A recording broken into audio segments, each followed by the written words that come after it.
declare this to be an unlawful assembly.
Leaders arriving in Pittsburgh for the G20 summit are finding a city on lockdown. The next moment, my eardrums were blasting, and as that happened, I basically turned around, saw about 40 riot police assisted by military. They're closing in. Run! Get out! I told you! This is what police state looks like!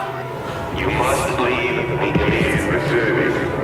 This was the talk of the town in Hardin on Thursday. Mercedes decked out in the City of Hardin Police Department decals and driven by American Police Force members. We're not disclosing the name of our parent company. We know the guy that owns the company, but we've never seen this name before. Excuse me, you just dropped a bomb on us. This is Red Dawn, foreign mercenary group admitted, driving around doing police work with Hardin Police next to their American Police Force logos. This is insane.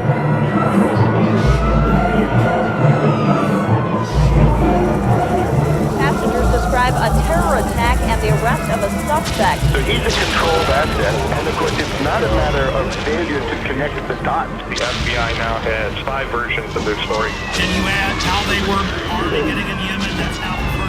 The scanning machines that we currently are beginning to deploy. He told me to go through the scanner, and I said no. It's a real act of submission. They were involved in a cover-up. Kurt, this is huge.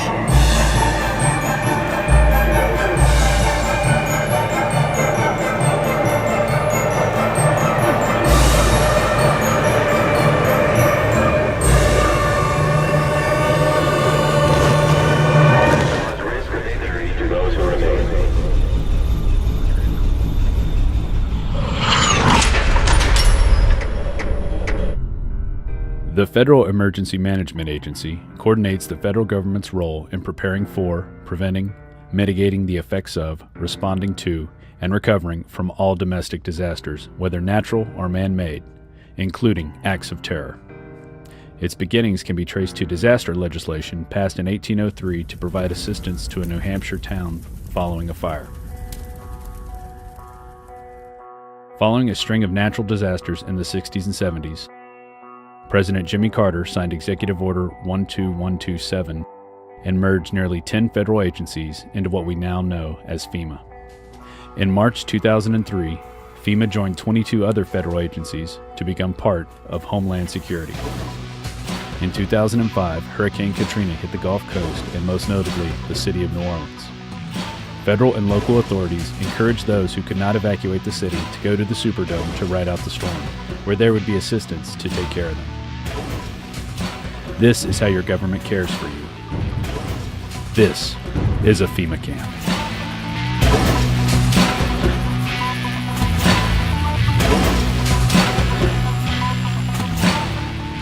And that's all we're hearing about are the people in New Orleans. Those are the only ones that we're seeing on television are the scumbags who were left in New Orleans or who decided to stay in New Orleans, and they're getting all of the attention.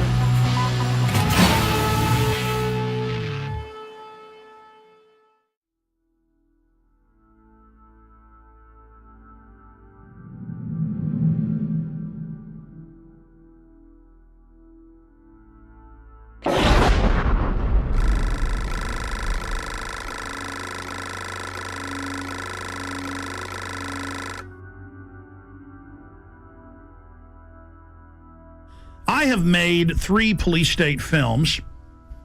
I have also, written books and news articles on the subject. And the problem is when you cover FEMA camps is there's so much evidence, so many congressional hearings, so many news articles, so many documents. The problem is knowing where to start.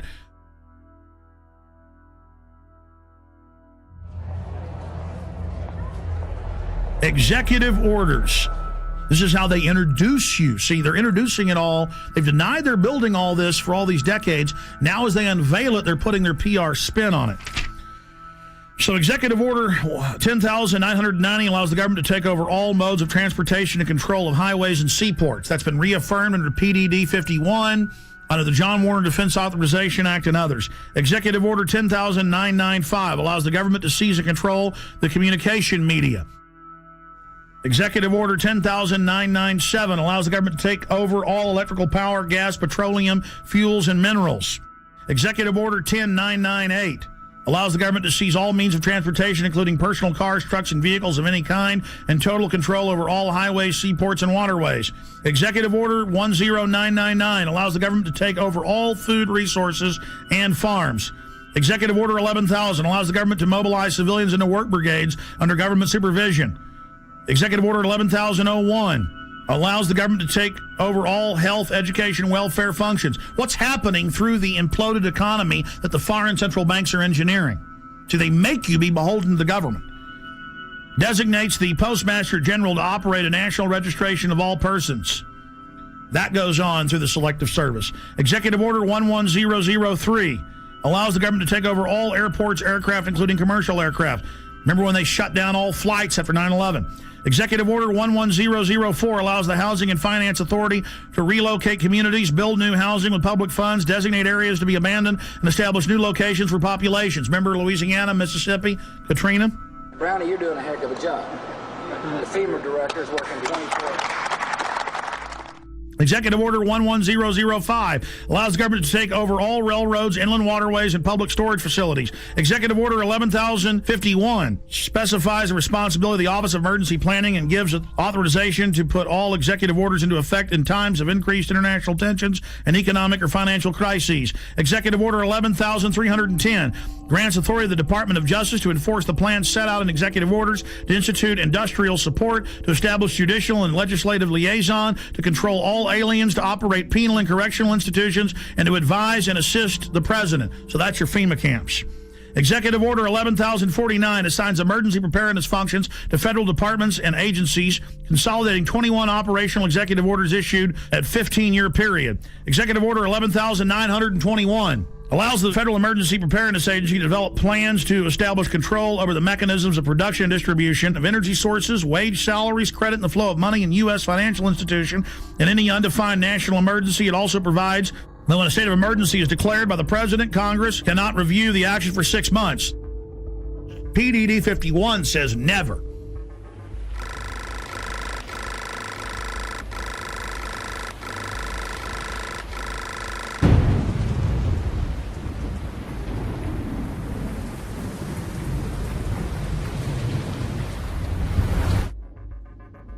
Up on screen are photocopies of the Miami Herald, and this goes back into the 1980s when they had congressional hearings dealing with shadow government and martial law. There's the headline, The Secret Government.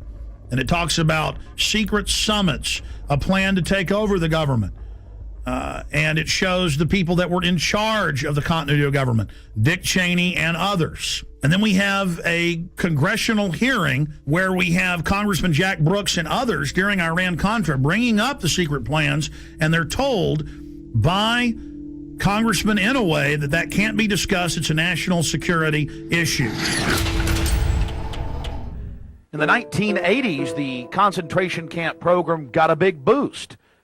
Colonel North, in your work at the NSC, were you not assigned at one time to work on plans for the continuity of government in the event of a major disaster? Mr. Chairman.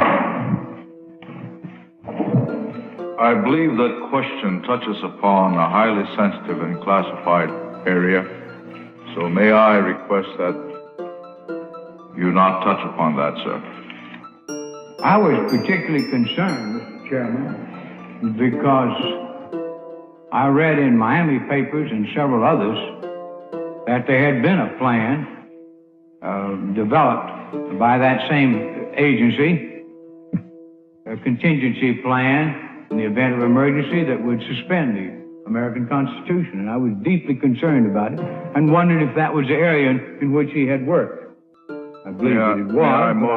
May I most respectfully request that matter not be touched upon at this stage. If we wish to get into this, I'm certain arrangements can be made for an executive session.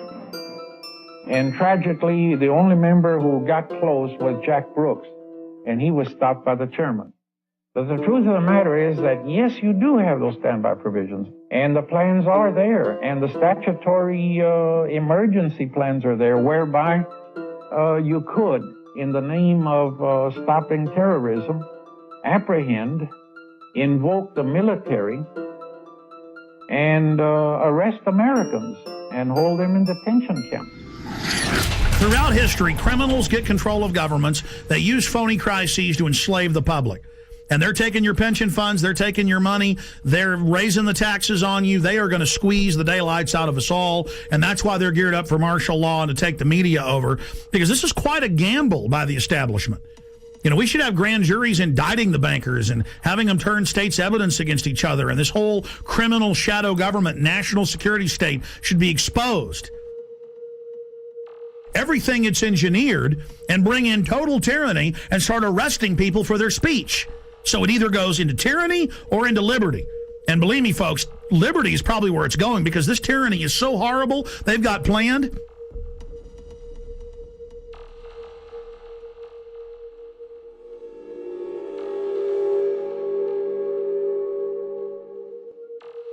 Let's go ahead and go to Congressman a year and a half ago on the Homeland Security Board wanting to know about PDD 51. Now, this fight went on for a year. The cover sheet of Presidential Decision Directive 51 stated the president's a dictator. Congress has no power during any emergency, including economic. So now Congress isn't involved in continuity of government when Congress is co-equal to the president and the courts. In fact, the Founding Fathers said Congress was above the courts and the president, but then later courts said, no, they're equal. Now they're saying they're not. Okay? Because it's harder for a dictator to take control in the Congress because there's 500 people. Separation of powers. The president is where your main dictator will come from, so it's the weakest. It follows the orders of Congress and then executes those orders. But then the chairman of the Homeland Security Committee said, I am co-equal with the president in national security. Let me see PDD 51. And they were told no. But the cover sheet alone states the president's a dictator. Then we see last year PDD 51 being executed, and members of Congress, Senator Inhofe and others, being told martial law will be declared if you don't hand total control and immunity over to the banks. And they followed orders and did it. So the martial law is now in place. And with that comes the FEMA camps. Will we get to that place? Not if we expose it. But we're already got our neck in the noose here. Is the executioner going to pull the lever? I don't know. Let's continue with the congressman talking about PDD 51. Most Americans would agree that it would be prudent to have a plan to provide for the continuity of government and the rule of law in case of a devastating terrorist attack or natural disaster. A plan to provide for the cooperation, the coordination, and continued functioning of all three branches of the government. The Bush administration tells us they have such a plan. They introduced a little sketchy public version that's clearly inadequate and doesn't really tell us what they have in mind. But they said, don't worry, there's a detailed classified version. But now they've denied the entire Homeland Security Committee of the United States House of Representatives access to their so-called detailed plan to provide for continuity of government. They say, trust us. Trust us, the people who brought us Katrina, to be competent in face of a disaster. Trust us, the people who brought us warrantless wiretapping and other excesses eroding our civil liberties. Trust us. Maybe the plan just really doesn't exist, and that's why they won't show it to us. I don't know. Or maybe there's something there that's outrageous. The American people need their elected representatives to review this plan for the continuity of government. All right, that's Congressman Peter DeFazio. Now, that was a year and a half ago. Mr. DeFazio, the cover sheet says the president's a dictator and that Congress has no authority over continuity of government. That's why they're now saying Congress can't see it, because they're declaring and executing that power. Now, we fast forward a year plus to October 3rd, and here is Congressman Sherman, who we interviewed here on air, other congressmen we interviewed, and Senator Inhofe, saying they marched in and told them martial law will be declared if you don't do this. So we go from the 80s to where don't talk about the martial law plans and the FEMA camps.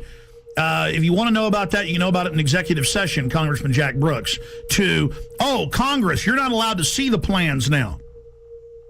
To Congress, do what we say, we're under martial law. The only way they can pass this bill is by creating and sustaining a panic atmosphere. That atmosphere is not justified. Many of us were told in private conversations that if we voted against this bill on Monday, that the sky would fall, the market would drop 2,000 or 3,000 points the first day, another couple thousand the second day, and a few members were even told that there would be martial law in America if we voted no. That's what I call fear-mongering. So we have the congressman on with us. We only have him for 5 minutes, 6 minutes. Congressman Brad Sherman, thank you for coming on, sir. Good to be with you. You know, Wall Street used these panic tactics to get us to pass this $700 billion, what the bill really is $700 billion in unmarked bills. They said the market would drop by 4,000 points, blood would flow in the streets, and lions would be devouring children in the parks of Los Angeles. Now that the bill is passed, our economy is still going to be very bad. The bailout money so far has been set aside to buy shares in banks, $250 billion, $40 billion to AIG, and $60 billion yet to be committed, leaving the remaining $350 billion for future use. We've got to do everything we can to focus people's attention on this bill as it's carried out, because it allows Paulson to go up to Wall Street. He can give money to one firm. He cannot return phone calls from another firm. He can he can, if he wants, finds out which firms are donating to the 527 organizations, which take secret contributions and then make political advertising. He can look at the RNC donor list. He can do anything he wants. Let's go back to what you said on the floor in the last 24 hours about members of Congress, and I've talked to some. They're afraid to even come on and talk about it, being told there will be martial law in America and we'll just do this with or without you if you don't do this. That is incredible, and I just had the former head of the Treasury on earlier, Dr. Paul Craig Roberts from Reagan, had a policy saying that this gives them economic martial law. Is that not terrorism? Is not the definition to threaten harm or carry out harm for a political aim, sir? Well, but keep in mind, we passed the bill, and I'm told the market is down. Sir, here's the $64 million question. You and other members of Congress say, yeah, well, there were some people threatening martial law, but we don't, think they meant it. They were just trying to fearmonger, which I call terrorism, into it. That's a huge issue. Specifically, sir, we need to know names. Who told you that they were told that martial law and blood in the streets, as you said, would happen? Private conversations between members on the floor, you really can't reveal without the permission of the other party. I understand, but were there arm twisters coming up, or were they scared? I mean, how was it said specifically? What we have to do is expose those circumstances where we're bailing out a particular firm, and how many of the executives at that firm are continuing to make $1 million a year, $5 million a year, $20 million a year. There's going to be a lot of information that is not public, and it's going to take investigative reporters to find out things that congressmen can't find out and that the public is not going to be aware of. I have to go right now, but it's been a pleasure being with you.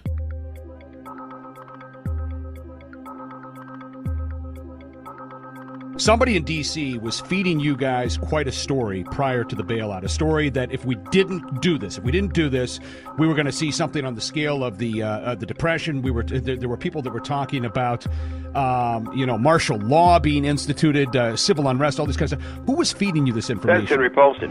We had a conference call early on. It was on a Friday, I think a week and a half before the vote on October 1st. So it would have been the middle, what was it, 19th of September, we had a conference call. In this conference call, and I guess there's no reason for me not to repeat what he said, but he painted this picture you just described. He said, this is serious. This is the most serious thing that we face. It's going to be far worse than the Great Depression of the 30s.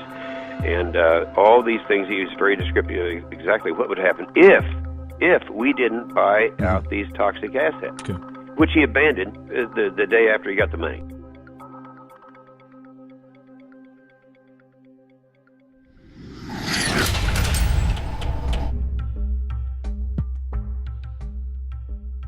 Okay, here's our top story.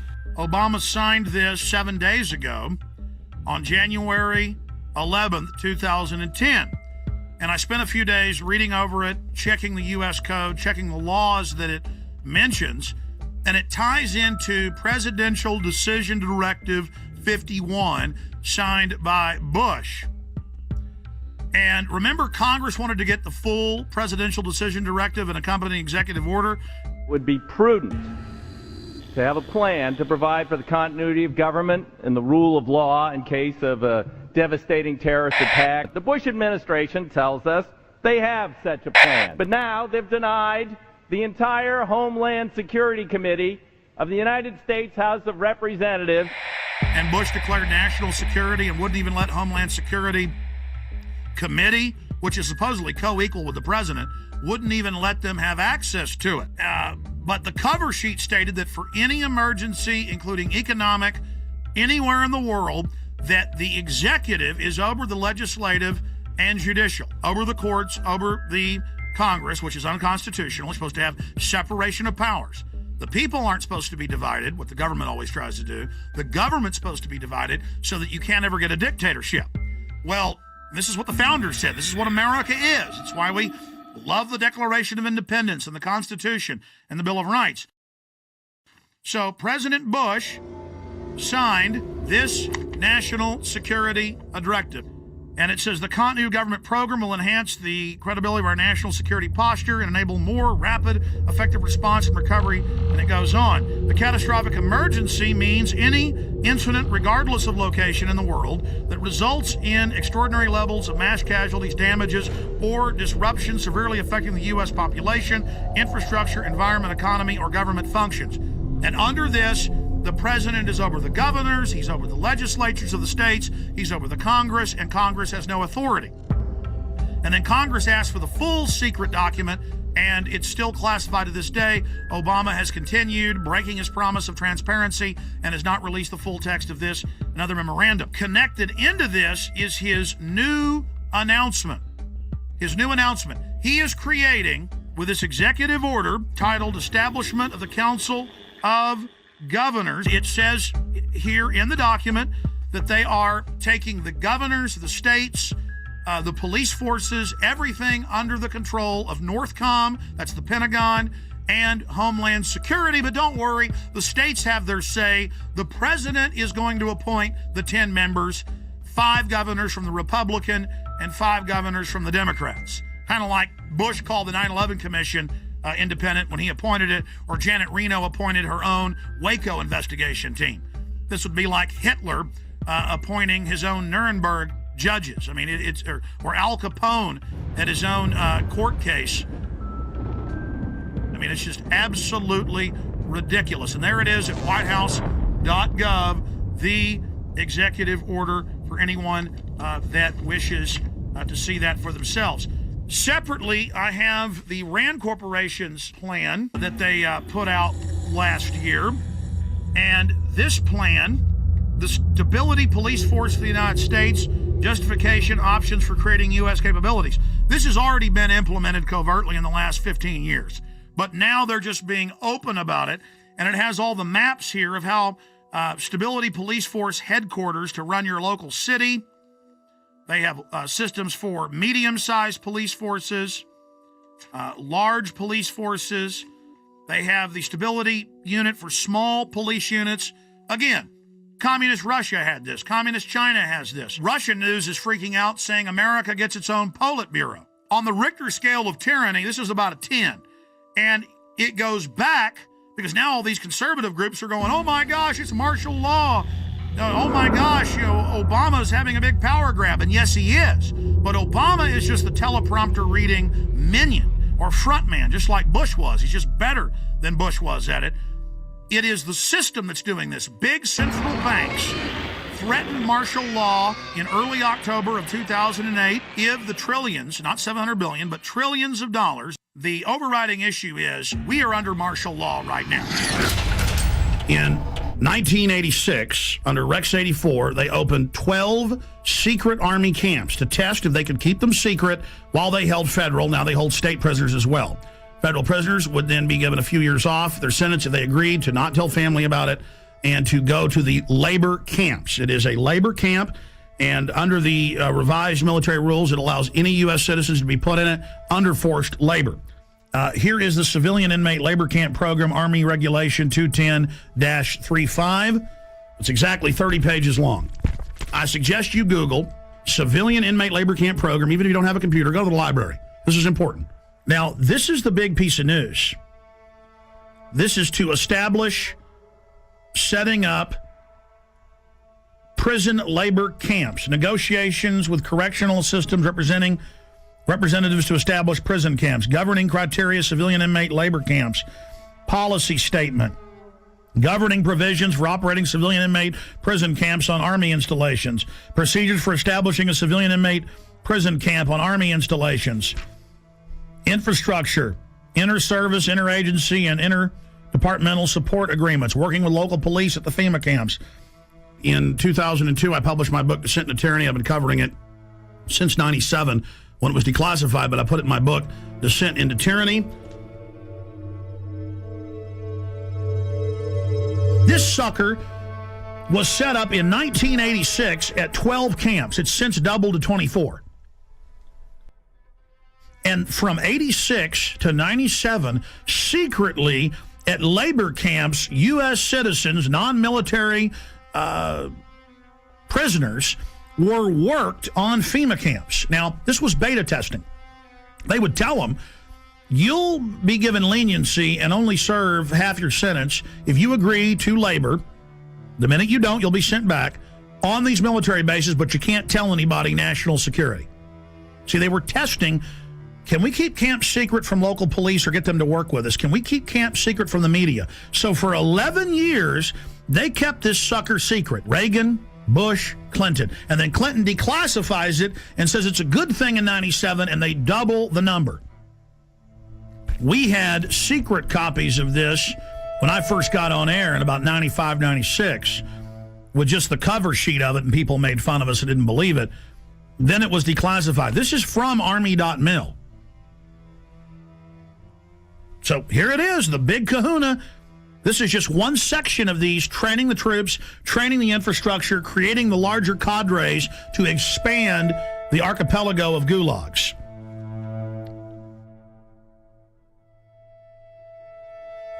New legislation authorizes FEMA camps in the United States. And it says 6 major camps across the country with hundreds of sub-region camps. Now, if you watch my films and read the documents we put out, that's exactly what we said the camps are and how they operate, because we reverse engineered all this. The camps are already built. It's when they want to openly announce they're doing it that they then pass a law. And they say, oh, all these shut down military bases that they've been keeping refurbished and putting barbed wire facing in and putting in showers and bunks, and we knew that those were to be the FEMA camps, because in the FEMA documents and the congressional leaks and from people that worked at the camps, we knew, and we would list the camps. Then we noticed when it was declassified in 97 that the very camps that had been, quote, decommissioned under the base closure, because they'd said back in the 80s under Rex 84 they were going to use the camps in Congress. So we said, you want to know where the camps are? They're old military bases, and they're old POW camps from Italians, Germans, and Japanese. Guess what's in here? Guess what's in the bill? They've reintroduced the National Compulsory Service under H.R. 1444. It says for mandatory national service. Defense Department announces civilian expeditionary workforce in Pentagon Directive 1404.10. It says management retains the authority to direct and assign civilian employees either voluntarily or involuntarily or on an unexpected basis to accomplish DOD mission. So, see, they're saying they're going to create a 7 million man. That was in the New York Times. The Congress said. I kept saying 1 million because Obama said as big as our army, as big as the military. That'd be 1 million people. They say 7 million now, and that they're going to draft you into this, and they'll decide. No more draft boards if you stay here or if you go overseas.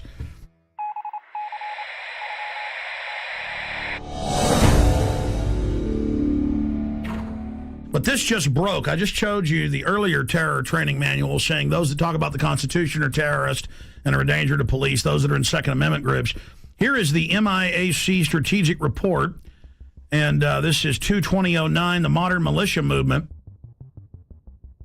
And they mix in here people that believe there's 9 FEMA regions, people that believe there's a NAPTA superhighway, and they show the official NAPTA superhighway map the government put out. Doesn't exist.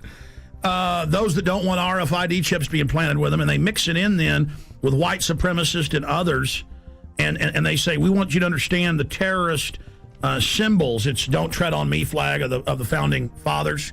You know, the flag of the Founding Fathers, all of it. We're going to go over this. This is amazing. They say in there that there is no such thing as a New World Order banking takeover, as hundreds of newspapers a day say there will be a new bank of the world that you pay carbon taxes to. It just doesn't exist. You're insane terrorist if you believe it.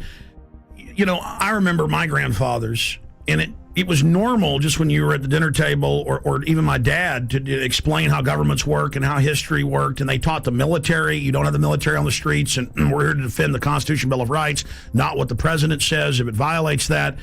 And we've gone from that now to a strategic report, 2/2009, the modern militia movement. And then they mix gun owner groups, pro-gun groups in with white supremacists. They say those that believe in a new world order. These theories vary, but most always involve a globalist dictatorship. They show, and I'm putting on screen right now, official North American Union SPP maps that have been on CNN of how they're going to have every major highway be an international toll road from Mexico up into the deep north of Canada. And they just say it doesn't exist. These people are insane. I mean, this is a high level of psyop, isn't it, Gerald Celente? Well, that's the way they always do things. They lump them all together, and it's one size fits all. I have a question. Do you believe that the military will fire on its people? They're going to stage riots, and then it's going to look like, oh, they stopped the riots. It's reasonable to set the precedent. Like, oh, we do have FEMA camps for medical care and where you can stay. The troops are here to help at car wrecks. That's how they're rolling it out. And I believe that, I think the way they're going to manipulate the military, I think a lot of them are going to fire on U.S. citizens.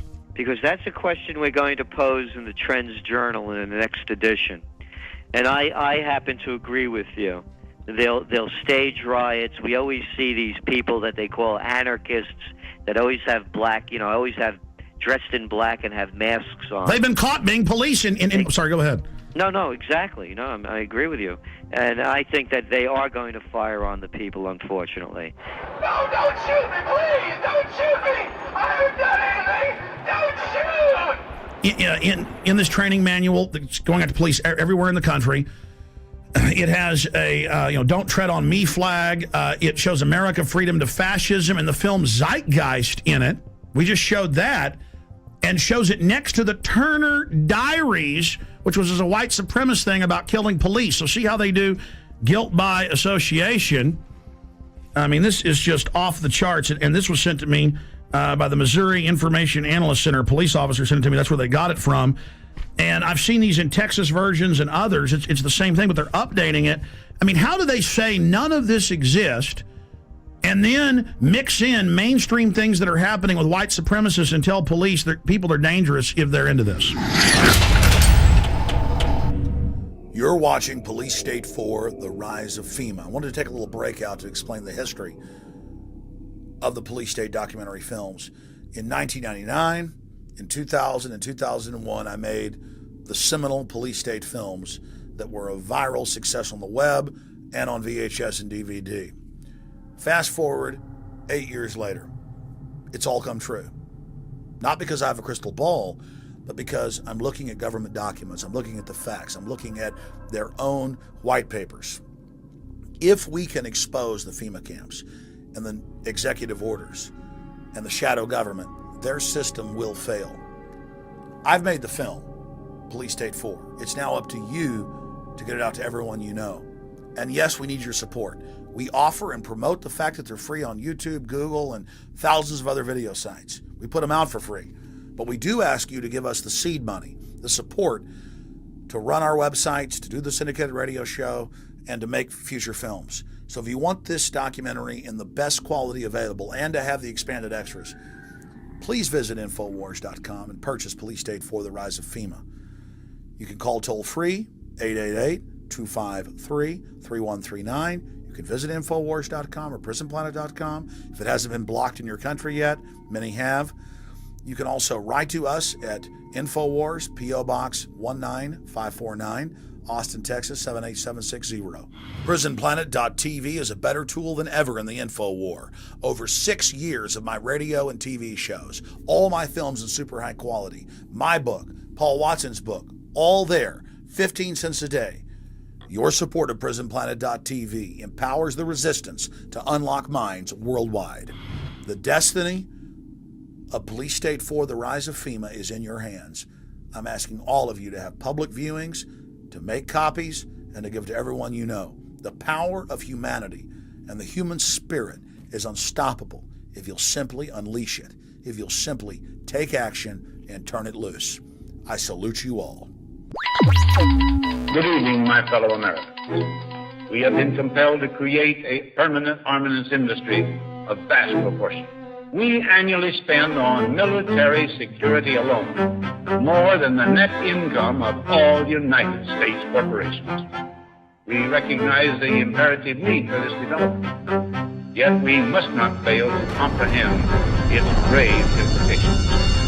Our toil, resources, and livelihood are all involved. So is the very structure of our society. In the councils of government, we must guard against the acquisition of unwarranted influence, whether sought or unsought, by the military-industrial complex. The potential for the disastrous rise of misplaced power exists and will persist. We must never let the weight of this combination endanger our liberties or democratic processes. Only an alert and knowledgeable citizen can compel the proper meshing of the huge industrial and military machinery of defense, the prospect of domination of the nation's scholars by federal employment, project allocations, and the power of money is ever present and is gravely to be regarded.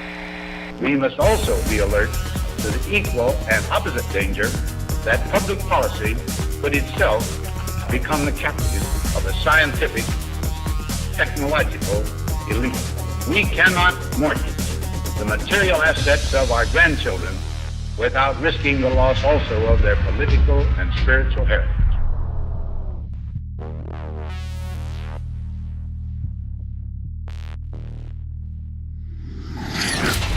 Well, I think terrorism is being practiced on the residents of the city of Oakland because many of the retired teachers, retired military people have informed me that they understand what's going on, and it's not anything that relates to humanitarian training whatsoever. This is a psychological, as we in the research community say, this is a psyops. They're preparing people for what is coming, not what is being presented today. So you're saying they're preparing people to accept it with incrementalism? That is correct. Like the old frog example. You know, you put the frog in the water and you just gradually continue to raise the heat on the water until the frog is cooked. And that's the way it works. The problem is that the local people in general, just will not take their heads out of the sand.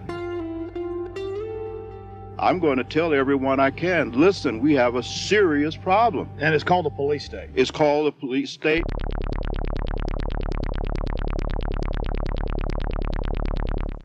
Let's go ahead and get to this.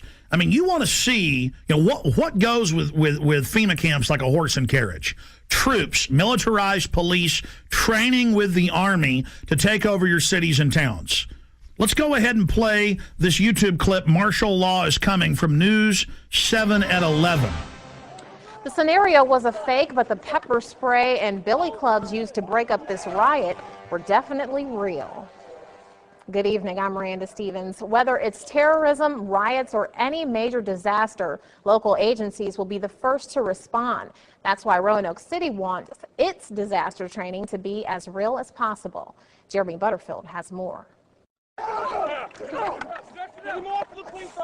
It's supposed to look like a riot, and the scene at William Fleming High School had all the elements. Well, I'm one of the rioters that the guard and the police force had to take down and arrest, and did very successfully.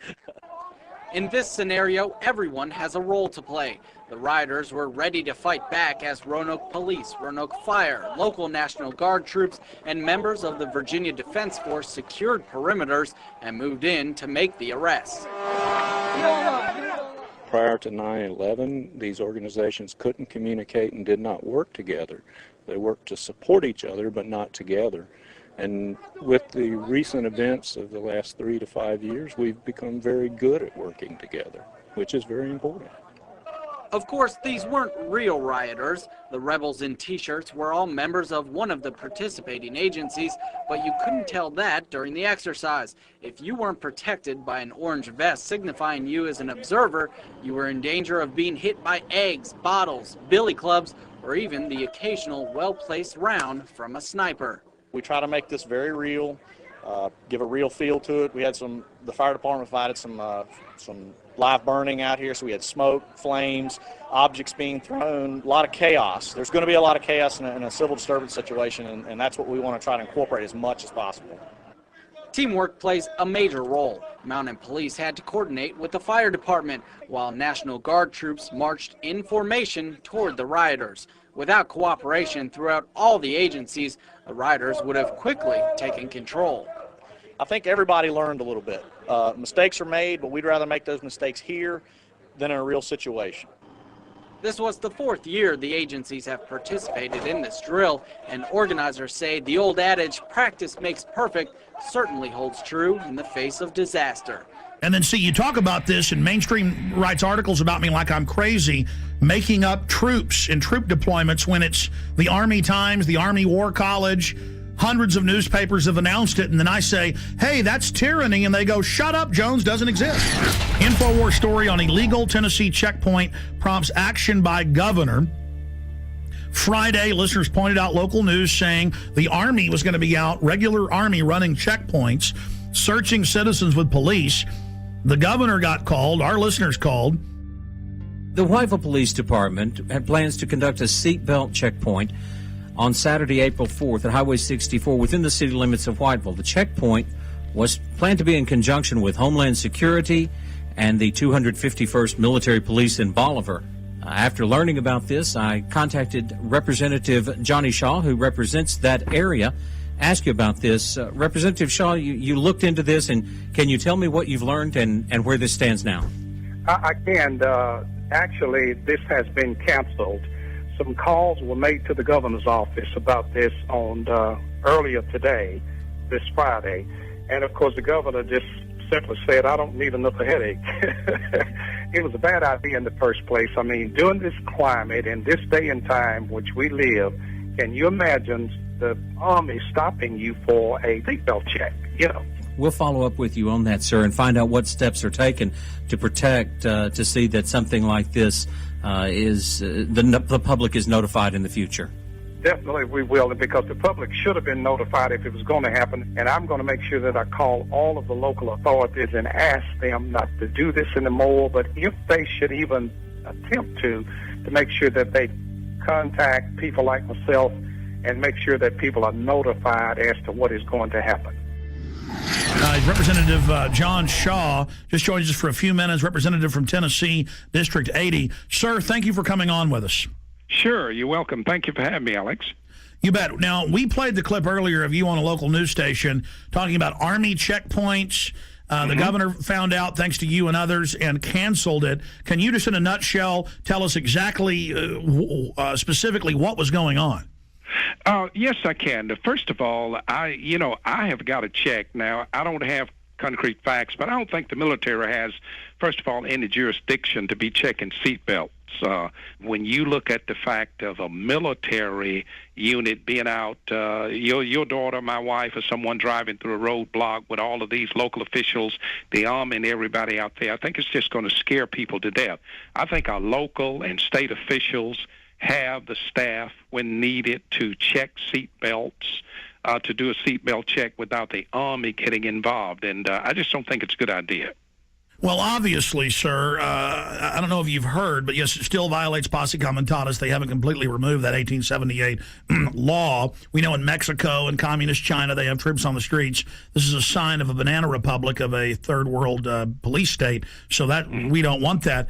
But the larger issue here is that they've announced Homeland Security wants to put 20,000 regular Army troops to patrol America. The Naval War College, the Army War College has said their new job will be engaging us, combat with the American people to stop an insurrection against the banks. So, A, are you aware of that? B, can you tell us specifically what units, why the Army was going to be out running checkpoints? Well, I got this news late on Friday, and when I got the news, I immediately jumped on it to try to call some local authorities that I knew first to see what was going on. And when I made the call, I found out at that point in time that the governor had already made the decision to cancel this, and which I was very proud of that. But I am not aware of Homeland Security doing this. I did hear that they would be involved in this roadblock issue on last Friday, but I am not aware of the other part of the question that you asked. Okay, specifically, though, when you talk to the local authorities, whose idea, where did it come from that regular Army is going to be out running checkpoints? I mean, a checkpoint is unconstitutional if you don't have warrants and it's random for the police to do. Now the Army? I mean, again, sir, this is suddenly happening everywhere. This is part of a larger plan. So we as detectives are asking you, any other little tidbits you've got about who was behind this? Well, and I don't know, Alex. I can't answer that question other than the fact that it was going to take place in a little area of my district in a town called Whiteville, Tennessee, which would lead me to believe or to assume that the chief of police there was the one who orchestrated this idea. Was the state involved? Not to my knowledge at all. Okay, so the governor had to say no. So this is what we always see. The Army then probably approached some locals as part of their covert acclimation program. And State Representative Johnny Shaw, we appreciate you speaking out against this. We appreciate the governor saying no to this. Can you, just in closing, speak to why you were concerned about it and against it? Well, again, I was concerned because I think in this economic climate, or in this climate that we are in, well, can you imagine your wife, your daughter, my wife or daughter, even son driving up to a checkpoint with Homeland Security, the military police, the state police, if they were involved, and then, of course, all of your local authorities, it's going to make someone think something bad has happened in the community, and I just don't think this is a good idea. I think it would have been a scare tactic that would have been hard for some of our citizens to get over, or maybe some of our senior citizens, and I'm totally against this kind of a tactic, and I'm going to do my best as a state representative to see that this does not happen again in my district and hopefully nowhere in the state of Tennessee.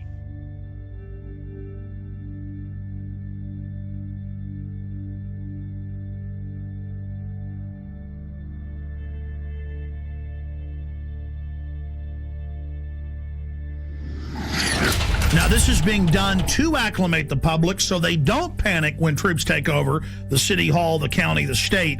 This is high treason. And Obama has taken all these new powers that Bush claimed and has expanded them day one. And suddenly the left that was against it isn't saying a thing. So that's part of the preparation. Guardsmen to conduct urban training at Arcadia in April. This is going on, scaled back now. It says in this article, going door to door, asking if they can search homes looking for weapons. And they practice raiding the local gun shop. And this is for domestic operations. Lieutenant Colonel, I really appreciate you coming on such short notice, sir. My pleasure. Thanks for the invitation. You bet. I saw this article out of the Daily Times Herald in Carroll, Iowa. Have you seen that? I sure have. And it's telling us about an urban warfare drill to be held in several towns. Can you tell us about that? Sure. It's actually a planned training event to provide our soldiers with greater proficiency at what we call cordon and search, which is a mission that, just for a little background, we've deployed nearly 13,000 members of the Iowa National Guard in the global war on terror. And the vast majority of those have been in Iraq and Afghanistan. And one of the missions that they perform in Iraq and Afghanistan on multiple occasions is cordon and search, where basically you are trying to get to an area, cordon it off to make sure everything's safe, and then actually search for caches of weapons or other kinds of contraband which could harm American forces and other like Fallujah, what we saw in Correct. Fallujah. Mm-hmm. Correct. Exactly. So because of where we're located in Iowa, there are no active duty bases in Iowa, so we kind of have to create our own urban training environments. So the plan on this particular training event was to actually use a small town of about 450 people. The town has actually kind of adopted the unit, which is called Company A, 1st Battalion, 168th Infantry, and they were more than willing to participate in the exercise.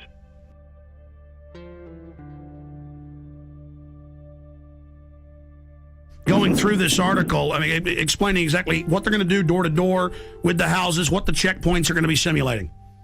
Sure. When you're talking about cordon and search operations, you've got several different rings of security that you've got to provide in a particular area. And then it's important that people are treated respectfully as you go house to house, as you're looking for certain items, particularly in our experience in Afghanistan and Iraq, looking for weapon caches, whether those have AK-47s, RPGs, rocket-propelled grenades, that is, any kind of ammunition or any kind of improvised explosive devices, et cetera, et cetera. And our job, when we go on a cordon search, is to locate those kinds of items.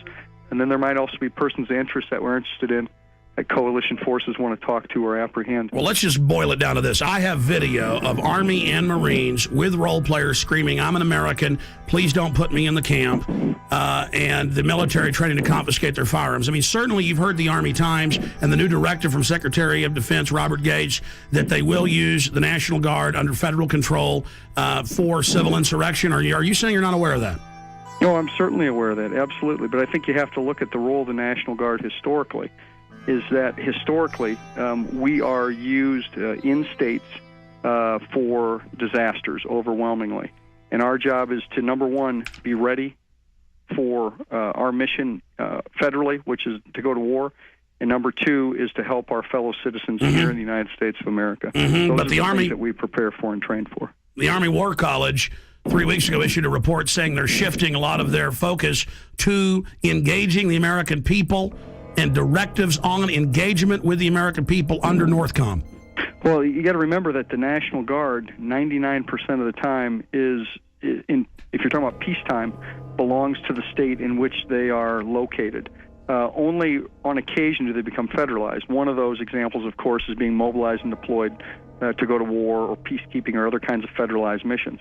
But other than that, the National Guard generally in peacetime belongs to the governor of that state.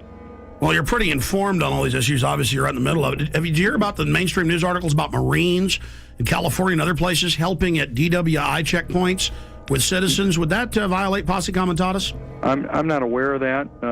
With respect to active duty military, that's called Title 10 when you're on active duty, and they're not allowed to participate in certain kinds of operations under the Posse Comitatus Act. Does that sound like freedom to you all over the country to have the National Guard at big events like at the Kentucky Derby and the Super Bowl searching bags? Well, I think if you're talking about keeping Americans safe, it's our job to do whatever we can to help them with that. And if our job happens to be to detect weapons of mass destruction or other kinds of things that could harm a great deal of people, that's what we do. Now, here's your Pentagon Channel report. The Kentucky National Guard was part of the massive security force required for this weekend's Kentucky Derby. Officials say that 360 Guard members were on hand at Churchill Downs to help support law enforcement efforts for the first leg of horse racing's Triple Crown. Now, the troops took care of crowd and traffic control, provided 3 choppers and crews for aviation support. Officials at the track said that more than 150,000 fans turned out for the race. Police only had to make 44 arrests. International media, government staffers, and protesters. Thousands of them, all waiting for the G20 summit to begin. World leaders arriving in Pittsburgh for the G20 summit are finding a city on lockdown and already hit by violence. By order of the City of Pittsburgh Chief Police, I hereby declare this to be an unlawful assembly. I order all those assembled to immediately disperse. The G20 basically represent the largest nations which participate in the Western banking cartel, which I feel is behind a lot of the pain, anguish, and misery that exists in our world today. They would like to come up with one central bank for the world to replace the dollar standard, and also have international regulation, a massive expansion of the WTO regulations into the financial markets. You must leave the immediate vicinity. If you remain in this immediate vicinity, you will be in violation of the Pennsylvania Crimes Code, no matter what your purpose is. It's hard that it's setting up as like a us versus them when we're all in the same class. We're in it together, and they're protecting the interests of the world's billionaires. Anytime I've been on a march or anytime I've been arrested, it has been peaceful on our side. It's the state are the ones that cause the violence. You must leave. If you do not disperse, you may be arrested and or subject to other police action. Other police action may include actual physical removal, the use of riot control agents and or less lethal munitions. Ladies and gentlemen, this is breaking news. Do you know why my crew is not live with us right now, why they were out of contact? They are under sustained LRAD sound cannon attack. They rolled these out at tea parties in California and other places. First time I saw them was 2004 in New York. They have the National Guard engaging American citizens right now with deadly acoustic weapons that damage the middle ear. This is happening right now in Pittsburgh, Pennsylvania, while the G20 in mainstream news is getting rid of the dollar, bringing in world government against everybody right now. Listen, this is such a police state there that they tried to talk to the military and talk to a spokesman last night. Defense Link put a press release out, and they said, no, we're not going to talk to you, get out of here. Then they got their license number, had the police pose as Alamo rental car people from the county there, Allegheny County in Pennsylvania. They called them and said, your car's got no brakes, bring it in. And they said, well, we're in the cordon at G20, we're news reporters, we can't get out till tomorrow. And they said, well, that's fine, because I'm a police officer with the Army and FBI, and you've all been put on terror list, and your life's over, boy, and we know you're a terrorist, and you were sneaking around the military base and ran. All lies. Thank you very much. Okay, so I just went over. They're going to have a guy come out and talk to us, or they said they'll get us a number to contact. He said the PAO. This is probably him right here. every 30 seconds, saying disperse, disperse. We've got them. Let's go to live now. Here they are from Pittsburgh. G20 under attack. Yeah, we're on 33rd and Liberty, and we just passed they had the street blocked off, and they were using the sonic weapon on us. They were using it to broadcast, and then they would ramp up the signal for a brief second to let them know that they could, blow some eardrums out. It got pretty loud. I hereby declare this to be an unlawful assembly. I order all other police actions to include actual physical removal, the use of riot control. Everybody dispersed, though, when that started happening. The largest group, went through an alleyway. They're driving right past me right now. Get them on tape. With the guns. They had two of them. They were using them to broadcast messages in Spanish and English. That's the engine right now. You can hear it passing me. And there's a guy sitting on top. The police I'm seeing now are in full riot gear. Are they the police, though, wearing the National Guard bottoms? It looks like Border Patrol. I've seen Border Patrol here, too. They have the dark green Border Patrol uniforms. So federal police in the middle of Pennsylvania. I find it very ironic that it's happening on Liberty Avenue. Very ironic. Burmis, I want to be clear about this. They were shooting you guys with this. Douglas was saying it was hurting. What was this like? The decibel level was very, very high. One moment I was covering the front of the protest.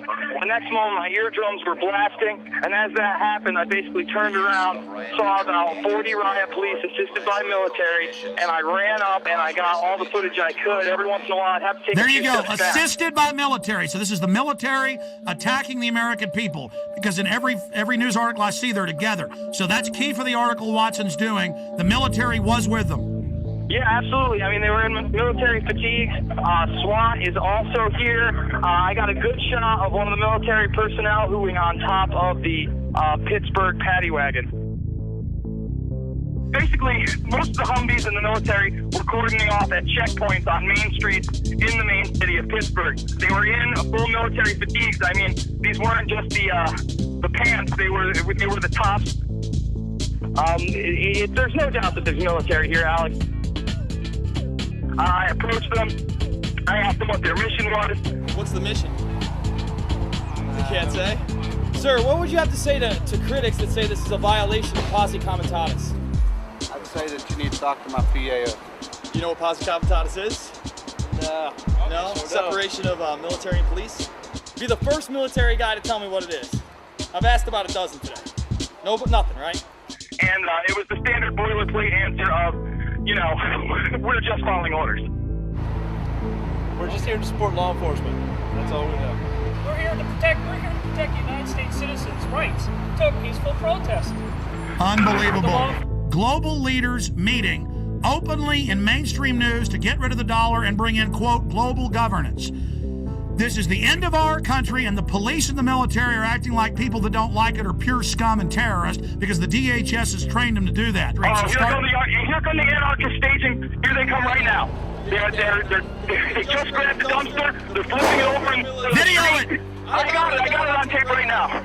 Oh, I don't want to put you in danger, Jason, but if you follow that stinking Fed, is it a big guy? It was 3 people, and of course they had masks on, Alex.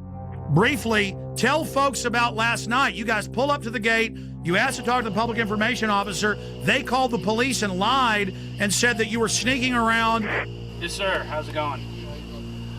We were responding to a news story that the National Guard was going to be masked to go into Pittsburgh. And can we get a comment on that? Sorry, we can't make any comments, sir. Do you have a press guy we can talk to?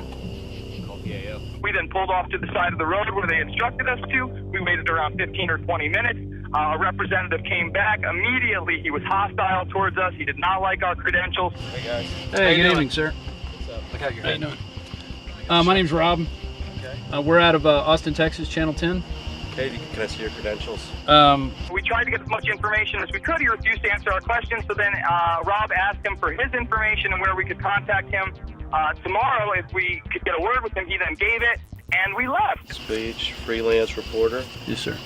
Okay, so what are you looking for? Well, we're following up on a report that we got, and it's that we read. It said there's 2,500 troops that are going to be deployed into Pittsburgh for the G20 for security. Once again, do you have? I'd like to talk to your editor. I'm more than willing to do this. So you got somebody back at the station I can talk to? You guys have credentials for the G20? I can't. the middle of the night, you come here tomorrow, we'll see what we can accommodate you. We're not going to... I mean, we only got a few questions, man. Yeah, we just have like 4 questions. The answer is no. Not going to comment. No, I'm not. That's okay. I'm going to deny the interview. If you get some credentials, you get some that I can work with, I'll do the interview. We didn't run away from anything. By the time that we had left, turned around, and exited the main military facility, there was another car parked on the other side of the road, waited for us to pass, followed us for an exit, then got off. And then we were shocked when Douglas got a call trying to entrap him and have us go return our rental car for quote-unquote 2 more free days. When we didn't fall for that, he then came clean and said he was actually military personnel, and he wanted to know whether or not we were terrorists, Alex. And then he told Douglas, you're on a list now, pal, for the rest of your life. Yeah, he did. With pleasure. You ran from them. Is that true? Absolutely not. Can I have your name and number so we can call you tomorrow?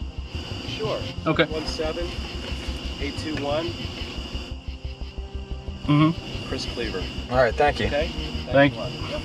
I need all info warriors, anyone in the Northeast, anybody in the Midwest, to go to Pittsburgh now with video cameras. The troops are bought and paid for by offshore banks. The Republic is falling right now. They are openly destroying our precious Republic right now. They are openly bringing in martial law. They have troops deploying in every major city. This is just another beta test. We need everybody to go to Pittsburgh who loves this country. Come with cameras, radio host. Everybody needs to get there and needs to expose these people. And we need people to follow the anarchists. They're going to go back to military installations. It's happened in every case. We proved it in Denver. We proved it in Ottawa. We proved it in Seattle. We proved it in London. We proved it in Genoa. We prove it every time.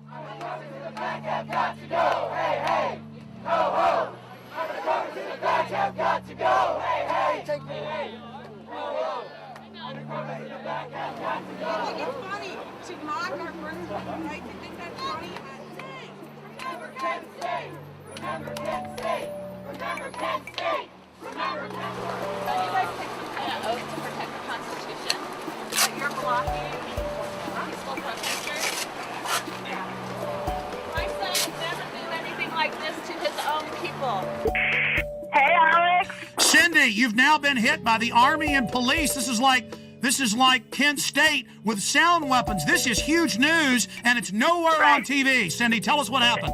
We're just trying to get to downtown so we can exercise our freedom of speech, Alex. And they're blocking peaceful protesters. We don't have any weapons. They're blocking us with the most disastrous, horrible weapons that they can think of. And so, yeah, it's just really awful down here.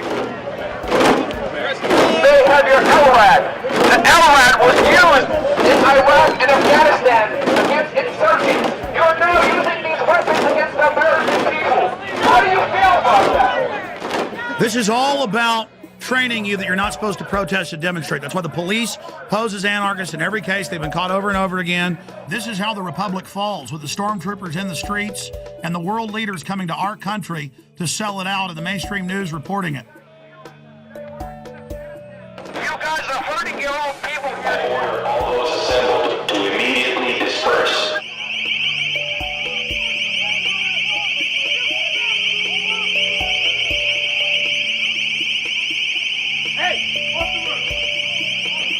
Cindy, did you know they're openly announcing the formation of a world government at this meeting? Yes, I know they are. The head of the EU even spoke out against it, Klaus, at the UN yesterday, and they're openly announcing the end of the dollar. Those troops don't know that their whole savings and their whole family future is gone, and there they are with pleasure, guarding the very government that is illegitimate and criminal. The troops are out here. There are our brothers and sisters, there are sons and daughters, and there are mothers and fathers, and they're turning their guns on us. They're turning their weapons on us, where we really should be marching to the G20 and arresting those guys. Here they come again with their LRAD, Alex. They're coming with it. They have us blocked in. There's nowhere for us to go. This is what police state looks like. By order of the City of Pittsburgh Chief of Police, I hereby declare this to be an unlawful assembly. I order all those assembled to immediately disperse. You must leave the immediate vicinity. If you remain in this immediate vicinity, you will Barnes. Yes, sir. Did you say that the protesters are turned around because they're blocked in? Yes, they are blocked in. Run! Get out! I told you! Go down the side street, get the hell out of there, they're going to get you! Get out of there right now! By order of the chief of police, clear this area, or you are subject to arrest. Jason, are you there?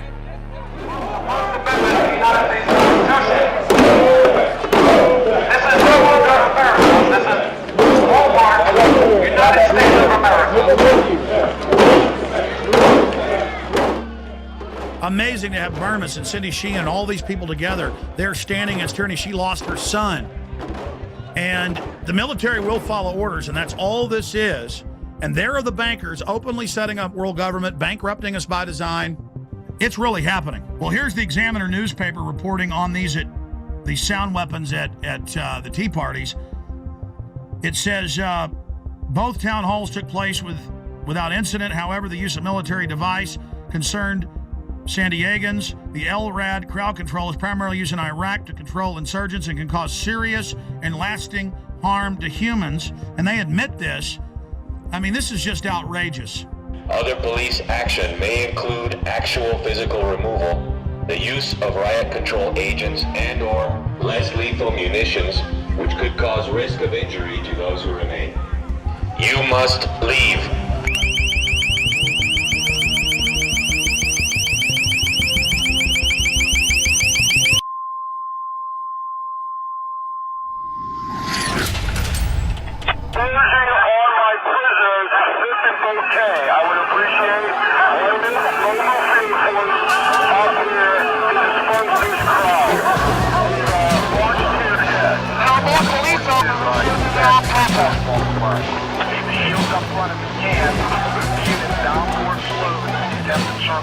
We have youth coming up through the park.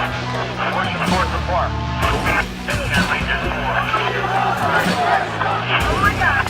This is how we're going to push them. After we get the encirclement, we're going to push them down forward back towards Chemley Drive Extension. Leave Chemley Drive Extension open so we continue to push. Then we'll establish a skirmish line along Chemley Drive Extension.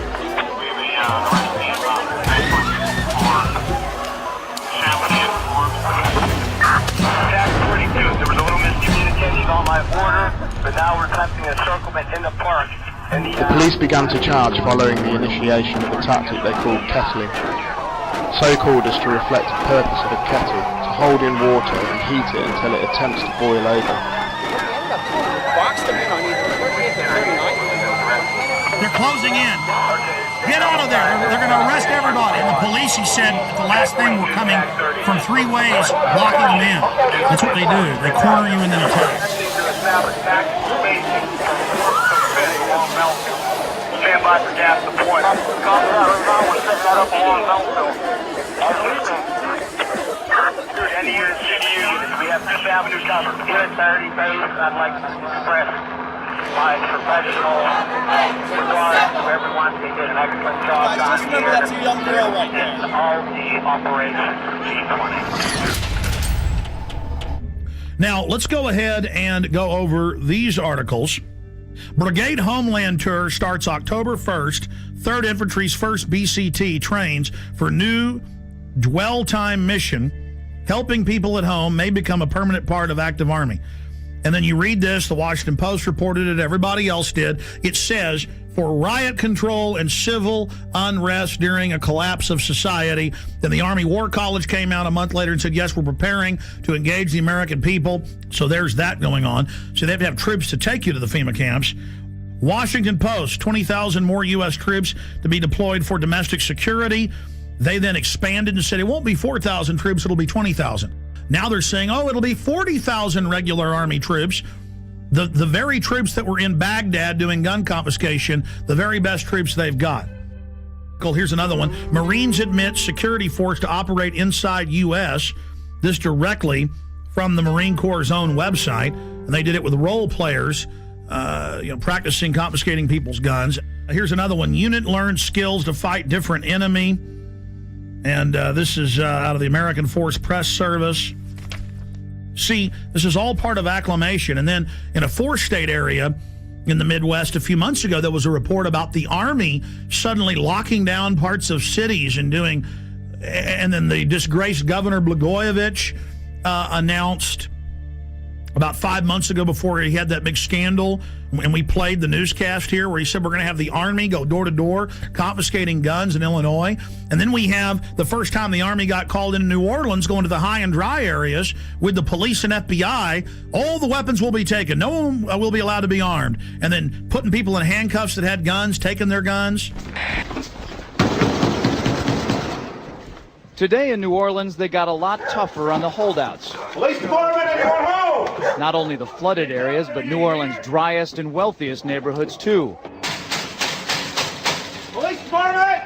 The police and National Guard going street by street, house to house. We need to make sure, too, that whenever we knock on doors, people refuse to leave. We need to make note, call it in. They say there are no orders to use force, just strong persuasion, sometimes entering open houses with guns drawn, and instructions to disarm anyone inside. You say guns will be taken? No one will be able to be armed. We will take all weapons. That happened today in this wealthy neighborhood where homeowners had armed themselves to protect their mansions. Residents were handcuffed on the ground. In the end, police took their weapons but let them stay in their homes. They were a little bit threatened because our weapons were bigger than their weapons. For many of the police and guard troops, it is an uncomfortable job to do this in an American city. This guard unit occupied a church, using it as a base camp. They had to leave a note because they could not get hold of the pastor to get permission. It is surreal.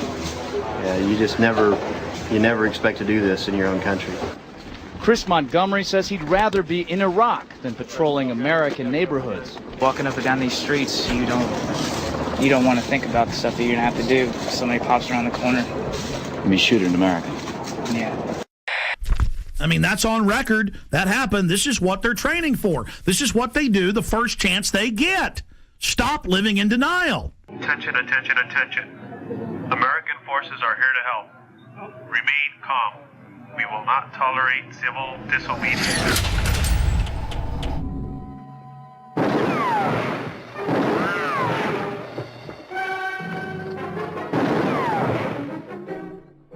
Throw the gun away, Mr. Randall. Go on, throw it. No tricks, mister.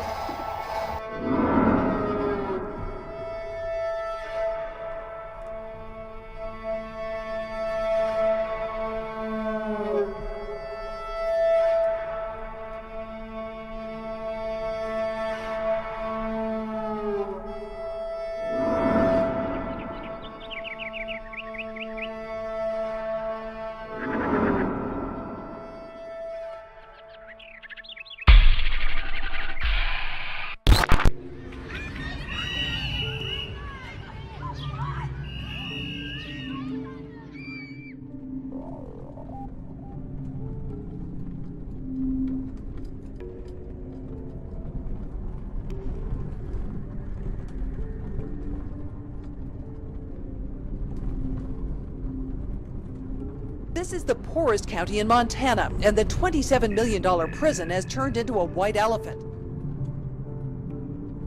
Because there are no prisoners, Glenn and Ray Perkins got laid off after moving to Hardin to take guard jobs.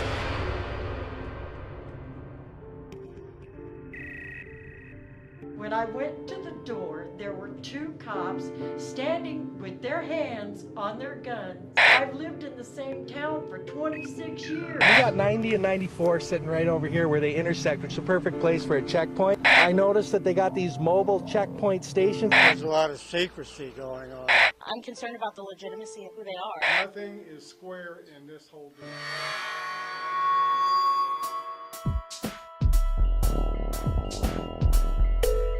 I cannot let my grandchild grow up in this kind of thing.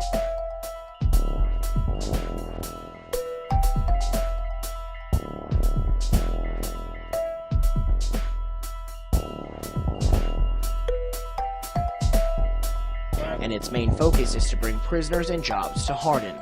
We've got a beautiful, beautiful facility here. Becky, it's time to get straight with us now. We need to know these things. I think the people of Hardin need to know this. Becky Schiff, for her pay package, I don't know what she made as a reporter for the Gazette, but I know it wasn't much. But here, she's getting paid $60,000 a year, plus a house, plus a Mercedes. I don't understand who this company is and why they... Follow the money. Where were they 2 years ago? Follow the money. That's all I have to say. Where were they before the ground broke? Follow the money. And its main focus is to bring prisoners and jobs to Think it's Hardin. mysterious at all? It probably is to those that don't know what's going on. Carrie Smith is the wife of Two Rivers Authority Executive Director Greg Smith, who was recently placed on administrative leave. Well, members of the American Police Force showed up in Hardin yesterday, driving vehicles with Hardin Police written on them. As Color 8's Nick Law reports, it created quite a stir, especially because Hardin doesn't have a city police department. This was the talk of the town in Hardin on Thursday. Mercedes decked out in the City of Hardin Police Department decals and driven by American Police Force members. Two Rivers Authority officials say having APF patrol the streets was never part of their agenda.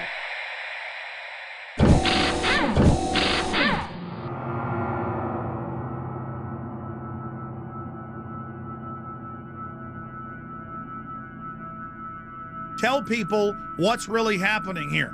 Well, first of all, Alex, around the country, and it's not just in Montana, but specific areas are being identified as staging grounds. And just recently, we had 12 Tajikistan troops on BMWs. These are the same BMWs that you and I talked about meeting. And by the way, the UN admits their main force is Tajikistan, Uzbekistan, and Egyptian and Pakistani. That's their main UN force. Well, Steve, we know in Serbia they've had black sites, the secret ghost sites with the kidnap, snatch and grab people. Absolutely. We know that they're in Tajikistan, Uzbekistan, Pakistan. We know they're in Egypt.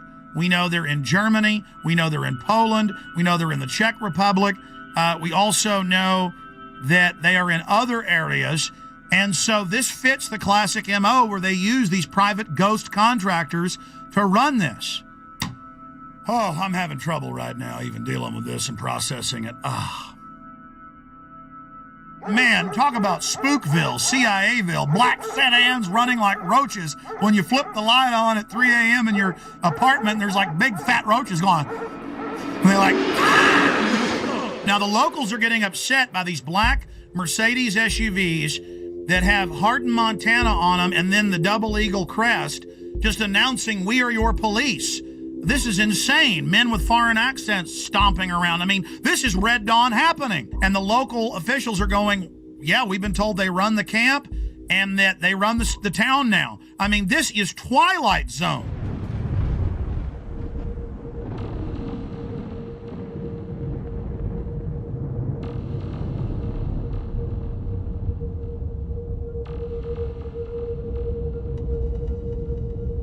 We're going to go to phone calls here in just a moment. Let's talk to Diane in Montana. Diane in Montana, where this is going on. But as Steve said, it's happening everywhere. Diane, what's your info? Okay, September 9th, we had a small incident where there was a bunch of SUVs, black Hummers, you name it. It was all there. They even brought a helicopter in. It was 4 miles from my home. So when we went to check it out, they were all over climbing the mountains in camo, dressed up. They were armed, and they said they were just doing a training exercise. Called the sheriff's office, and we got the same story. It's just FBI training, but it was FEMA, right in Superior. And we're probably about maybe 4,000 population. What did the locals think, and how many FBI FEMA troops were there? Okay, there were 6 vehicles when my husband went right by them. He called back and said, lock down. I don't know what's going on, if there's escaped prisoners or what. Same time, helicopter came through, right overhead. Called his secretary who was coming in on I-90, told her to check that area out and look at it, and that's when she saw all the camo guys all over the mountainside just crawling up. Asked around town, people didn't think anything about it.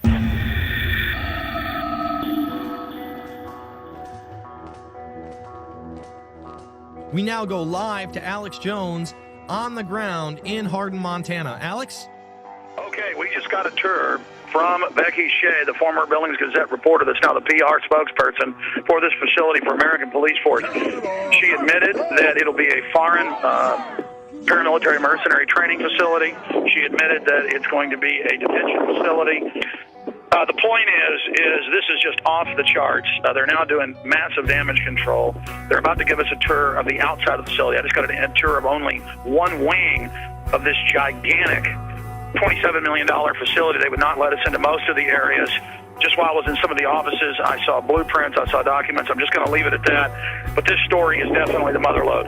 This is definitely a black site / ghost site in the United States. They plan to have this be a ghost site, but locals blew the whistle.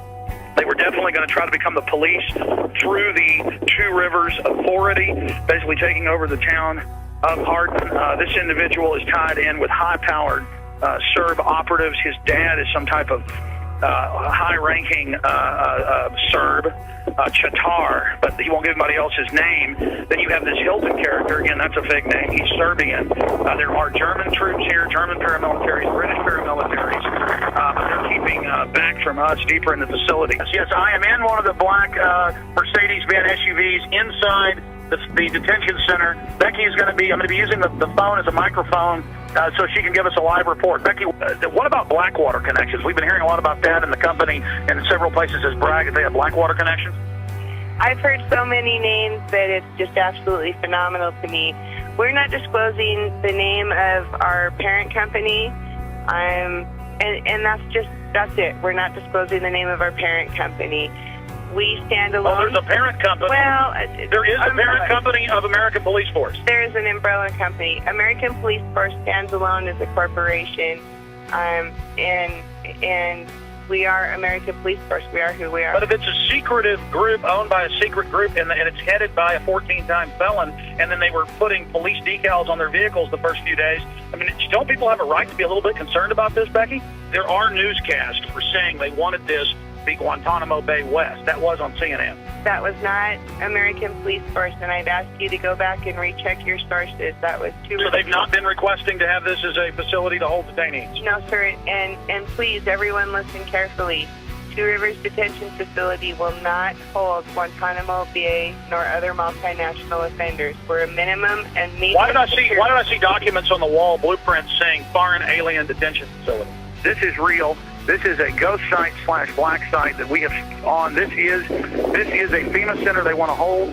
She was telling me I saw blueprints all over the place, scanning them quickly. As I was walking through the facility, and she'd say, "Oh, don't taste that," or "Don't show that." Where it was saying alien detention, troop barracks, processing facility. She admitted they're going to do training to process people and to go out and set up checkpoints with CAT scan scanners, is the way she calls it, to scan people's goods.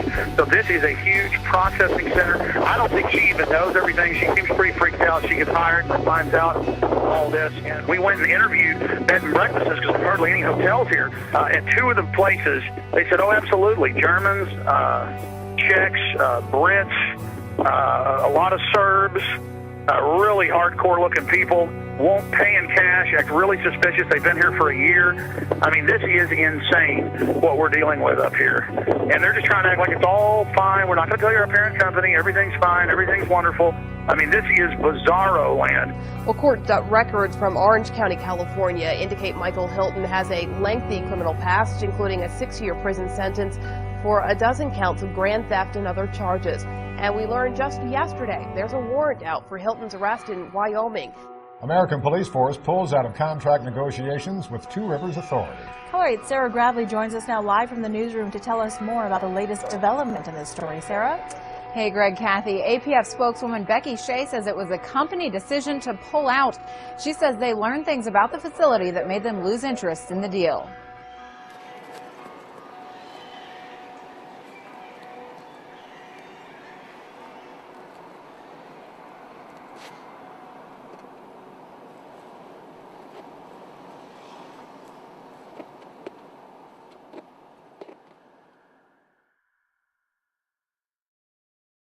We interrupt our regular program schedule for a special report. Here is Wall Street Journal. KBR awarded Homeland Security contract worth up to $385 million to build 3 1 million person FEMA camps in the United States. It says the ICE detention and removal operations program can be used for illegal aliens and for U.S. citizens and for other emergencies. Here's the New York Times. Halliburton subsidiary gets contract to add temporary immigration detention centers. Just like under Rex 84, the documents came out in the 80s. They said the cover would be for illegal aliens, but it would be really a martial law takeover plan and to suspend the Constitution and take over the media. So there's the New York Times we have saved up on prisonplanet.com. Also, George Bush reopened all the Japanese and German prisoner of war camps in the U.S. and put water in, light in, and then just have them set up and ready. That was in the CBS News. Bush to preserve World War II internment camps. So there's that article. Pentagon paying for fake news in the U.S., White House paying for fake news in the U.S. It's now in the tens of billions every year. This is what's going on. The fake news reports they produced and put on radio and TV that were made by the government. I've had Congress people on talking about how it's illegal, the fake news. All of this is being done. Fake polls, everything. How are they preparing the public? When I saw this at the time, I saw Tommy Franks and Cigar Aficionado. I saw Tommy Franks on CNN, Fox, MSNBC go, gee, I'm real sorry about this, but one more big terror attack, we're going to have a military form of government and martial law. I'm real sad about that, but that's what the American people are going to demand. That's the only thing that'll keep them safe.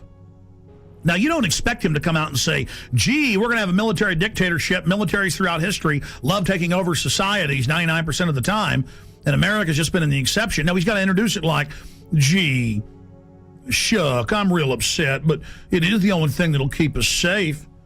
The Constitution won't survive a WMD attack.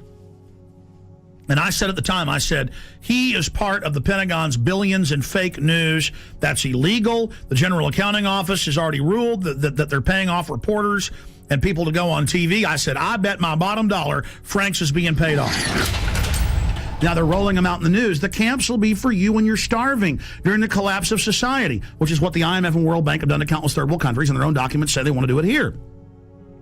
They have to fully bankrupt you so they can consolidate everything with the tens of trillions of fiat currency they're holding and hoarding of taxpayer money. And then once the riots start, which they're trying to push, they have Zbigniew Brzezinski on MSNBC, we played that the other day, saying, I'm really worried about these bankers. They're going to cause riots nationwide. Millions and millions of unemployed. People really facing dire straits. And we're going to be having that for some period of time before things hopefully improve. And at the same time, there is this public awareness of this extraordinary wealth that was transferred to a few individuals. And you sort of say to yourself, what's going to happen in this society when these people are without jobs, when their families hurt, when they lose their homes and so forth? As if he isn't one of the engineers of it. See, they know they've got revolution on their hands. They know that we did our job warning the people and exposing what was happening and putting all this information out, and people found out it was true. Here it is. This is from my film, The Road to Tyranny. I have 18 hours of this. I have them training all over the country. I have them teaching police to arrest anybody with a get us out of the UN sticker. This is what's been going on. Here it is. You're damn right, because think about the Christians, okay? Do you accept Jesus Christ as your Lord and Savior? No. What did they do? They took your head off. They beheaded you if you didn't accept Jesus Christ as your Lord and Savior. See, this is reality. Yeah, they're terrorists, but the bottom line is to them, they are not. When people are passionate about what they believe in, they become a very difficult enemy to beat. Who was the first terrorist organization in the United States? Who? Founding Fathers. You mean Thomas Jefferson? Look at this guy. He's talking about the founding fathers and people that are committed. He's talking about constitutional terrorists. Before that, the cops are so conditioned. They say, who are the terrorists? Who are the first terrorists? The founding fathers. They all know. They all say founding fathers. They've already been taught this many times. He says that's a very difficult enemy to beat. No, you are the enemy when you become an enemy of the Bill of Rights and Constitution and let foreign bankers take us over. Play it again. The guys who we call our founding fathers, George Washington, Mr. Honest, who cut down the cherry tree and admitted it, is the same guy who signed death orders, if you will, on members of the British government, the British Crown, who they wanted to eliminate because politically they had influence in certain pockets of the United States, at that time the 13 colonies, and they wanted to divide and conquer. They may get a whole lot of civilians, and hey, I'm going to be honest with you, okay? If they killed 10,000 civilians tomorrow with a biological agent, that's too bad for them. You see, it was all about Bush was going to do this. No, Bush was a puppet. Just like Nixon and Carter and Reagan and Bush and Clinton and Bush and Obama, they're just puppets, and we always obsess over them, and the media acts like they're running something. It's the executive power held by the National Security Council. In fact, 3 weeks ago, they had an article about General James Jones and the National Security Council saying they've now taken over continuity of government, even from the executive and Homeland Security, and that this private group runs it all. And then General Jones was in the CFR website writing, I take all my orders from former national security heads, Henry Kissinger and the CFR. I mean, that's why in the last week there have been 4 mainstream news articles that we posted at Infowars.com and PrisonPlanet.com with Bilderberg group members like Etienne Davignon, the chairman of Bilderberg, saying, we set up the European Union, we set up the G20, we've set up the New World Order banking system. I mean, now they're openly bragging it's world government and they run it. But it is the awareness itself that will drive the change. And one of the ways it will drive the change is through global governance and global agreements. But the many business leaders who have been present here are among those taking leadership in other ways.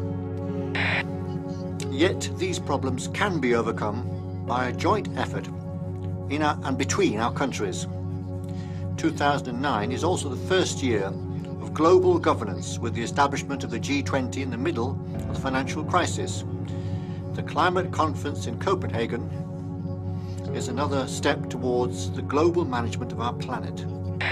This is collective action, people working together at their best. I think a new world order is emerging, and with it the foundations of a new and progressive era of international cooperation. And then if I dare talk about it, they go, oh, shut up, Jones. You crazy nut, none of that exists. And if you talk about it, you're going to cause violence. Just give in to the New World Order, roll over to it, hand your guns in.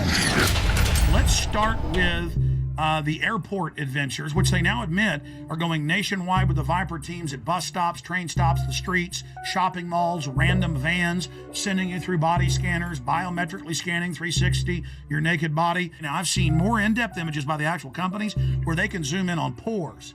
Okay, so they're showing you a low-res image, but totally naked, your family, it's child porn, they don't care. Now, if you take a picture of your 2-year-old daughter in diapers, and this made ABC News and CNN, the children's bottoms weren't even seen, but because the children had towels around them hugging.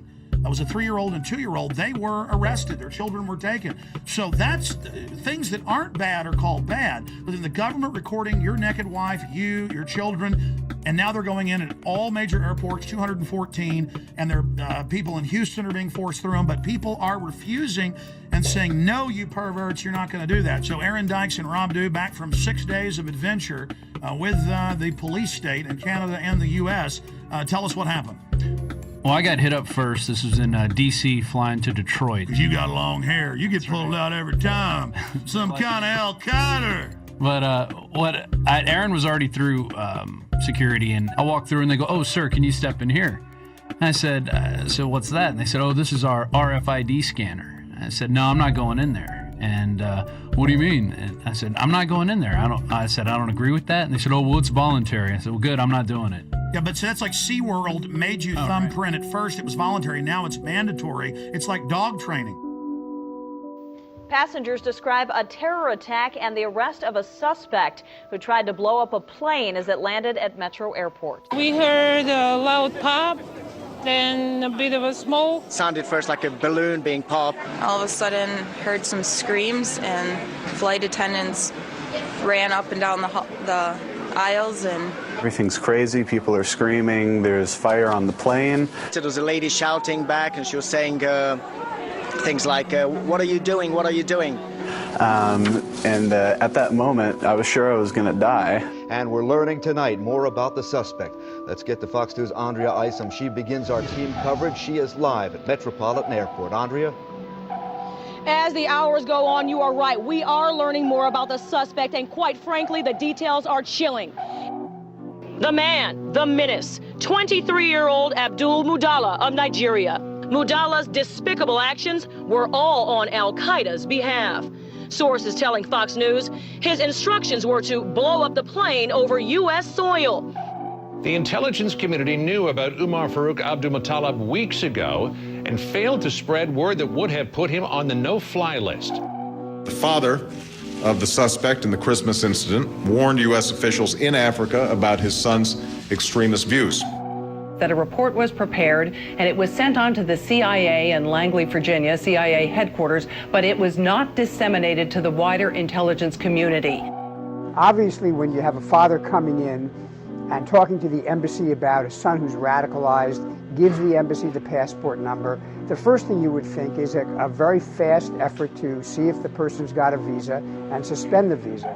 One of the things you don't know about is the number of people that we have turned away because their name has been on the watch list or on the no-fly list. Only my mom could, but not me and my dad, because both me and my dad are on the watch list. Tough to believe, but 8 years later, we are still talking about connecting the dots at a failure to communicate. Call for immediate reviews on how this guy got on the plane and how he was able to get some explosives on the plane. So we got a while to go.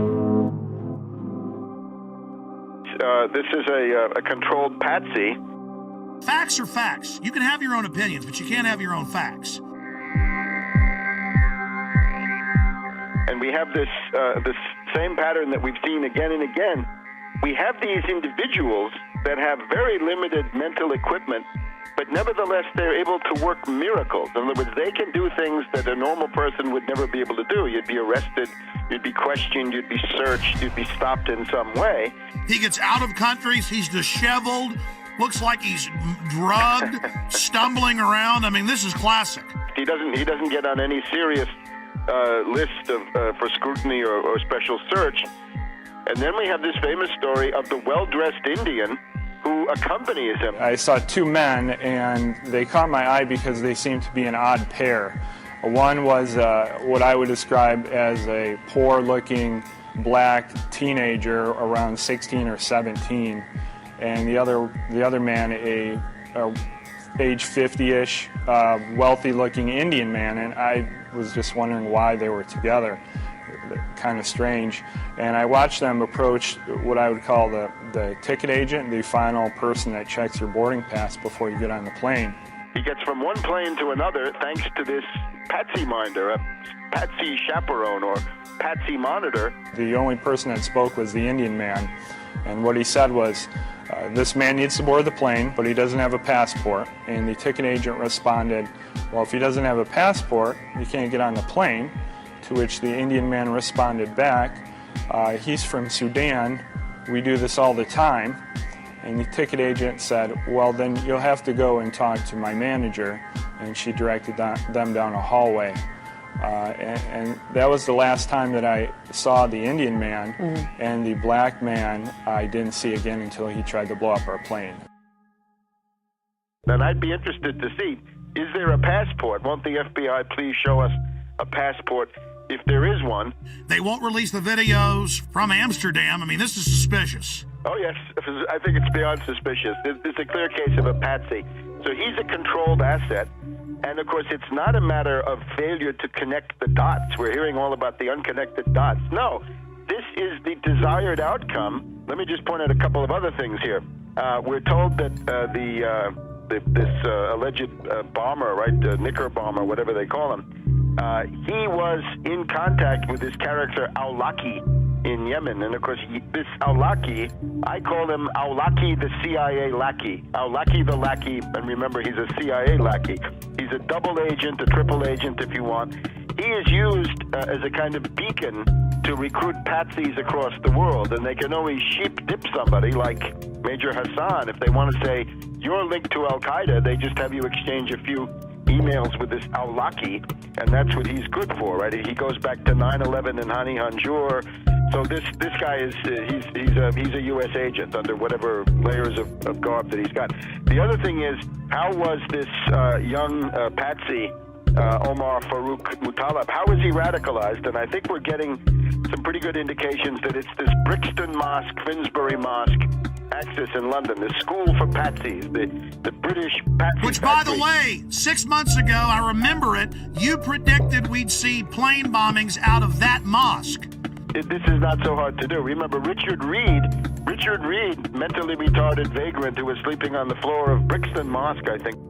He was given the same PETN explosive by somebody, so that's what this Omar Farouk was given then, allegedly, once again in Yemen. So you can see it fits together, and it all comes from these same places. There are reports today that the Christmas Day body bomber met with an American-born radical cleric, Anwar al-Awlaki. He's believed to be living in Yemen, al-Awlaki is. He's not only been linked to al-Qaeda in the past, but he reportedly exchanged emails with the suspected Fort Hood shooter Nidal Hassan before that shooting massacre in Texas. I would also point out that the security company at Schiphol Airport is ICTS, which is a Israeli-owned firm. They were the same firm that allowed Richard Reed, the shoe bomber, to board the flight, the American Airlines flight to Miami. Same explosive material was found in his shoes as was found in Mr. Muttalib's underwear. They ignored the threats on purpose. Obviously, this, we had a lot of people sitting at home over the Christmas holidays, families gathered around a television set. Another terror attack, huge problems for travel now. When we talk about screenings at the airport and other protective mechanisms along the way, what should we be doing that clearly we're not? The scanning machines that we currently are beginning to deploy in the U.S. that would give us the ability to see what someone has concealed underneath their clothing. These body scanners are the key with these different psychological syndromes where people serve the abuser. Yeah, because that's what you have to get in, as to where this is going. It's not fun. It's degradation. It's the dehumanization of the individual. So really, what they're telling you is not only do you not own your body, you own nothing. You don't even own the patents to your own genes. They're telling you you're a piece of property. What do they do when you first come into a prison? They strip you and do a medical exam to humiliate you. They hose you down in front of the other prisoners and they laugh at you, make jokes about you. When Aaron went through, it was even worse because I was behind him. Yeah, I went through. He told me to go through the scanner, and I said no. He said, why aren't you going to do it? I said, it violates my privacy. And this is what happened. This guy got scared. This guy was physically bigger than me. He was athletic. He started shaking when I said no. You think it doesn't matter to... Well, because it's a delusional world. He thought he'd found a real terrorist. Yeah. He was shaking, visibly shaking when I said no. And he tried to trick me to go through it again and told me they were going to body wand me, which they ended up doing. And then he tells me, oh, because I don't like it, because it violates my Fourth Amendment, I read too much. Oh, you're one of those who reads too much. And you said he put his hands on you. Oh, yeah. Oh, yeah, he grabbed When I said no, like this. He started shaking. He didn't know what to do, and then his first flinch reaction was to grab my arm and try to pull me through the scanner. It was absolutely crazy, and you got women apologizing to the agents. I'm so sorry, I forgot my mascara and my lipstick. And the Fourth Amendment says if you're going to search, you're not only going to have a warrant, you're going to say specifically what you're looking for. But it's not specific. It's liquids, it's lipstick, it could be shoes, it could be... Breaking the will of the people. The real purpose of body scanners, and you scroll down, it shows the Nazis and others strip searching women in World War II. I'll tell you what I would do personally. I would just take photographs of all the mass graves of World War II and the Soviet Union, of all the naked bodies, and have big placards of that. And Genius! And saying, we're not going to end up like this. No, thank you. Great idea, pointing out that they always strip you down before they kill you. I mean, it's a real act of submission. Do you agree with me that this, telling everyone you will be naked body scanned, is a key point in our conditioning and we must resist it? Oh, absolutely, absolutely. It's an ongoing process of personalization, dehumanization, and getting the public to accept the fact that they're nothing but cattle. Once you're on the plane, you're coming into Detroit, what happens next? The pilot comes on the speaker and he says we have 10 minutes to landing. Flight crew, take your seats and buckle up. A flight attendant walks by my seat, mumbling to herself, something smells like smoke. I looked up. I'm in row 27. I could see smoke coming from row 19, 8 rows up. It wasn't a lot of smoke at that time, and it looked like it was coming from the floor. So I unbuckled my seatbelt, took a few steps up the aisle to get a better look, and then it burst into flames across the floor of the seats and up the wall to the ceiling. When it burst into flames, people were screaming, "Fire, fire, terrorists, water, water, water, we need water, somebody get water." Flight attendants were screaming. The pilot comes on the intercom and says emergency landing and starts speeding up. And while this is going on, the terrorist man's being hauled off into the first class area by a couple passengers. We are 5 days into this, and we've not seen any surveillance footage. The media doesn't seem concerned about eyewitnesses seeing a man videotaping the whole flight aimed at this guy. When we first took off, I noticed about 10 seats ahead of us to the left-hand side, he had a camcorder, and I didn't think much of it. I thought maybe this was his first flight and was just excited. And then when the actual incident occurred, I looked up, and he was the only one standing and filming the entire thing. That's obvious, an accomplice or a handler or something. We've got this other guy getting him through security. I mean, any other comments? When we were being detained in Detroit, we were held in an area of a baggage claim area. Then all the passengers from our flight, there was nobody except for some law enforcement personnel. After we had been there for about an hour, all the time with our carry-on bags, 3 bomb-sniffing dogs were brought in. One of them sat down by the bag that was brought in by the man in orange. He had an orange. He appeared to be of Indian or Pakistani or some similar descent, maybe around age 30. He was walked back to a room, not in handcuffs. He went in the door. He was in there approximately an hour. When he came out, he was handcuffed, taken away. An FBI officer came up to the group of the rest of us passengers and said the following, which is not exact but close. You're being moved to another area. It's not safe here. I'm sure all of you saw what just happened and can figure out why you're being moved. We were taken to a customs area, and they brought bomb dogs in, checked all the luggage with that. Another person was taken aside and handcuffed and brought out, and we were moved into another room for safety reasons, they told us.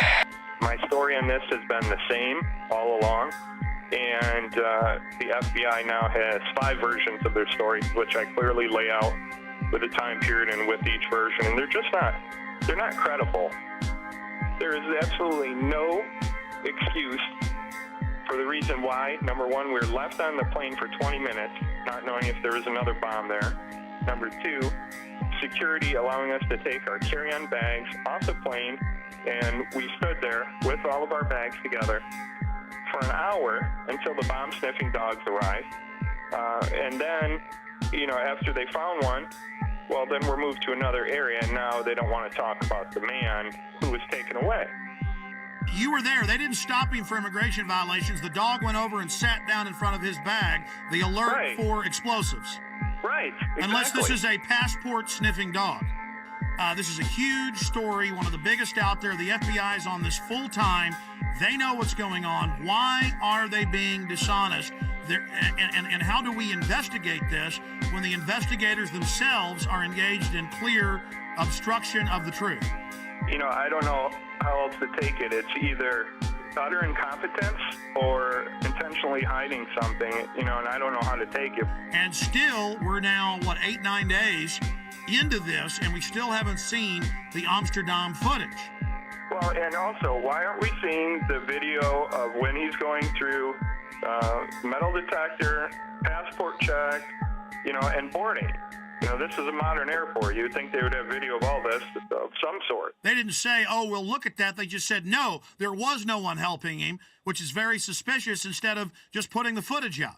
If somebody robs a bank or holds up a gas station, well, there's video footage of the incident on the 11 o'clock news, usually that very night.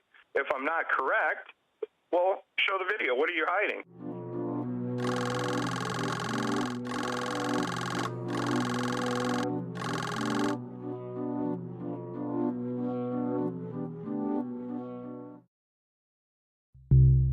Well, now, Sunday it came out, 6 days ago, authorities were watching different Nigerian on Christmas Day flights, CNN. What a way to take a huge issue and just kind of put it out there like it's milquetoast. Okay, there was somebody else. Yeah, they did arrest him, but we're not going to talk about it. Kurt, there's a definite cover-up, and you've been vindicated in triplicate. Not only that, but I don't know if you caught the ABC News article that came out over the weekend. There were a couple sentences snuck in the bottom of this article about female suicide bombers. I don't know if you caught this. No, tell us. I'll read it to you word for word.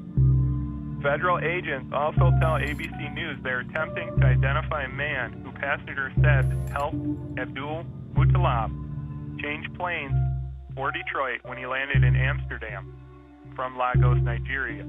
Authorities had initially discounted the passenger accounts, but the agents say there's a growing belief the man may have played a role to make sure Abdul Muttalab did not get cold feet. Oh my God, you've been vindicated by them on that. But obviously they think the trail's cold now. They have all the surveillance footage. They were involved in a cover-up. Kurt, this is huge. Well, that was my take on it, but unfortunately for ABC News, they buried it in the bottom of a seemingly unrelated article about female suicide bombers heading here from Yemen. Why is this not front page news everywhere, number one? Number two, why are you burying it at the bottom of this article? Number three, why did you initially discount my story to begin with? It's not like I'm not credible here. And of course, they had COINTELPRO posing as the Patriot movement attacking you. All the usual suspects. I mean, it never ends, Kurt. We are, of course, going to get into the top story today. In plain view, as if it's no big deal, DetroitNews.com. Okay, it was a U.S. government agent that was the smart-dressed man that led Umar Farouk al-Matab, or the underwear bomber, on to the aircraft in Amsterdam. After a month plus of lying and saying that no such man existed, and saying no one else was pulled off the plane in Detroit, supposedly with a bomb. Now they've admitted that happened as well. Kurt Haskell, the lawyer, and his lawyer wife, they've both on record have been proven right with other witnesses. And you add how they were already getting in Yemen. That's now confirmed. Washington Post. They were planning to already launch a bigger attack, 2,000 troops there. And then right on time, right as the body scanners were scheduled to go in January nationwide. That was already scheduled, folks. They're saying on the news, oh, now we're doing this. Now, I went and looked it up. They were scheduled to go in the additional 214 airports. They were in less than 20. So although we have acquired these machines, they are not as widely deployed as they should be. In your current role as a consultant, do you have an interest in body scanners? We consult with all kinds of firms, including firms that do manufacture body scanners. You do have some interest in more sales of body scanners. As well as a lot of other security measures. But I would point out that I've talked about this for probably the last 3 years. Read what the scanners do to your body. And the TSA guys, again, you need to know why you're going to be dying in 5 years of cancer. Go ahead. And then we find this article about terahertz waves, which is what they use to do this scanner. This came in today. And according to one of their studies, I'm just going to read this real quick. Terahertz waves are in the electromagnetic spectrum between microwaves and infrared, and they pass through non-conductive materials such as clothes, paper, wood, and brick. They say the forces that are generated by these THZ fields are tiny and resonant effects that allow the THZ waves to unzip double-stranded DNA, creating bubbles in the strand that could significantly interfere with processes such as gene expression and DNA replication. So step in the microwave. And of course, the fools don't know that the reports you've pulled up and I've looked at, these things are leaking. But the TSA guys are going to love dying of cancer. Oh yeah, this is fun. Surrounding it, they're all around it. The thing's right there. Well, see, that's kind of the good thing, though. See, evil always gets judged. These guys make excuses. They're going to make excuses about scanning naked children, scanning naked women and men. They're going to make excuses about how it doesn't hurt you. They're the ones that are going to die first. Oh, yeah. 8 hours a day standing around it. And I'm sad for them, but this is what they want. This is what they get. This is a test of the emergency alert system. Let's go ahead and play the clergy response team clip. Now remember, before this became national news, we got the secret documents from pastors who've been recruited by FEMA. We posted the secret documents with FEMA phone numbers. Train your flocks to turn their guns in. Train your flocks to go to FEMA camps. Train your flocks to take forced inoculations. People didn't believe us, just like they didn't believe the MIAC report. Then, suddenly, local news began reporting it, but like it was a good thing. Now listen, will martial law ever be a reality? And the preachers are there, being paid by the government, faith-based initiative, now continuing under Obama, to tell their flocks to do what they're told by the authorities, and the government's biggest threat is the American people. That's a quote. So this is specifically the pastors getting ready for us to go to FEMA camps. And there's thousands of pieces of evidence like this, and Glenn Beck's saying it doesn't exist. Here it is. Law ever become a reality in America? Some fear any nuclear, biological, or chemical attack on U.S. territory might trigger just that. And as KSLA News 12's Jeff Farrell discovered, the clergy would help the government with potentially their biggest problem, us. From my cold, dead hands. Charlton Heston's famous declaration captures a truly American value, the overarching desire to protect our freedoms. But gun confiscation is exactly what happened during the state of emergency following Hurricane Katrina in New Orleans. U.S. troops also arrived, something far easier to do even now thanks to last year's elimination of the 1878 Posse Comitatus Act. That forbid U.S. troops from policing on American soil. If martial law were enacted here at home, like depicted in the movie The Siege, easing public fears and quelling dissent would be critical. And that's exactly what the clergy response team, as it's called, helped accomplish in New Orleans. Jeff, the primary thing that we say to anybody is let's cooperate and get this thing over with, and then we'll settle the differences once the crisis is over. Such clergy response teams would walk a tightrope between the needs of the government versus the wishes of the public. In a lot of cases, these clergy would already be known in the neighborhoods in which they're helping to defuse that situation. For the clergy, one of the biggest tools that they will have in helping calm the public down or obey the law is the Bible itself, specifically Romans 13. Because the government is established by the Lord, you know, and that's what we believe in the Christian faith. That's what's stated in the Scripture. Civil rights advocates believe the amount of public cooperation may depend largely on how long they expect a suspension of their rights might last. And see, here is Mother Jones. Should Obama control the internet?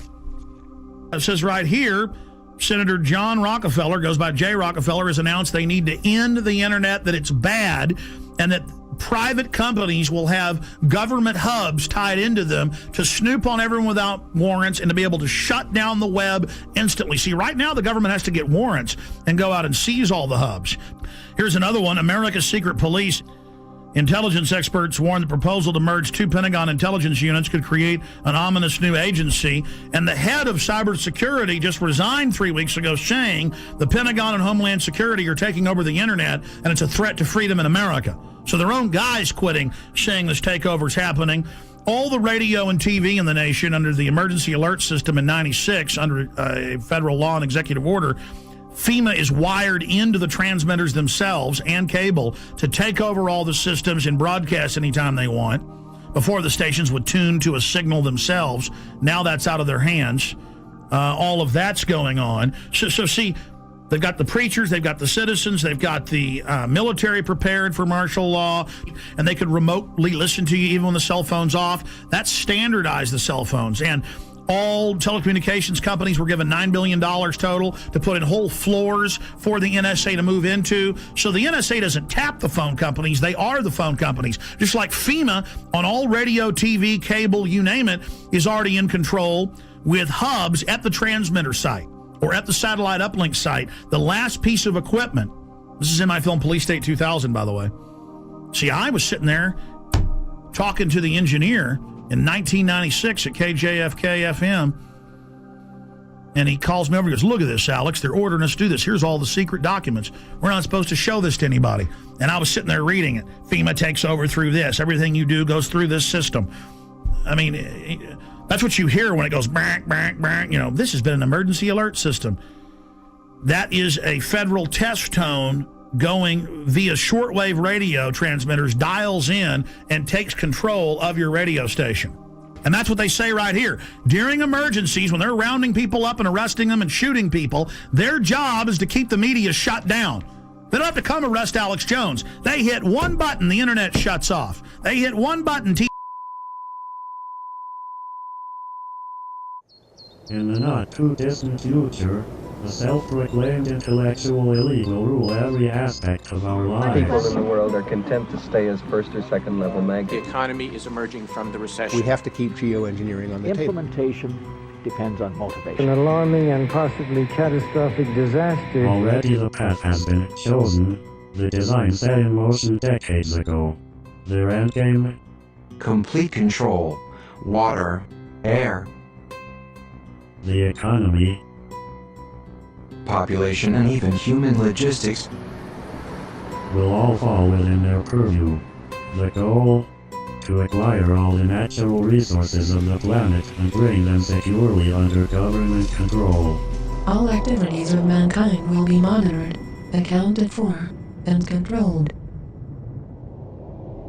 Legislation pretending to address concerns about the environment, national security, and financial stability will in fact be used to erode the very foundations of liberty and to enslave the population. This will all happen in the name of security and progress. Alluding to the notion that this is all for our protection, this will not miraculously occur overnight with the sudden proclamation of martial law. It has been happening incrementally for at least half a century. Every law enacted that truncates the Bill of Rights in the name of national security is another nail in our coffin. Through this type of increasingly invasive legislation, the systematic decay of constitutional law becomes inevitable. Thousands of years of building and rebuilding, creating and recreating so you can let it crumble to dust. Leaving our essential rights neutered and impotent. The Bill of Rights is reduced to a quaint antique, collecting dust in a library somewhere, retaining all the potency of a fairy tale. Martial law, called a more politically neutral catchphrase, is practiced with an iron fist. The implosion of the economy has begun by design. The United States dollar is under attack and losing value every day, while the cost of living continues to skyrocket. New laws that will effectively double taxes are already on the books and ready to be implemented. Nothing has been introduced to help homeowners with their now default loans. But at the same time, money is generously given to bankers who give themselves huge bonuses during one of the worst economic downturns in history and dry up loans to small businesses. All the while, the economy spirals downward at a free fall rate. As the citizens of the United States lose their ability to take care of themselves, the government conveniently steps in to save the day. Capitalism gives way to socialism, and then without much notice, into the neo-dark ages of the one-world government's total dictatorship. Once this task has been completed and the control grid is firmly in place, they can play their final trump card. FEMA camps. And by design, we will welcome the salvation with open arms.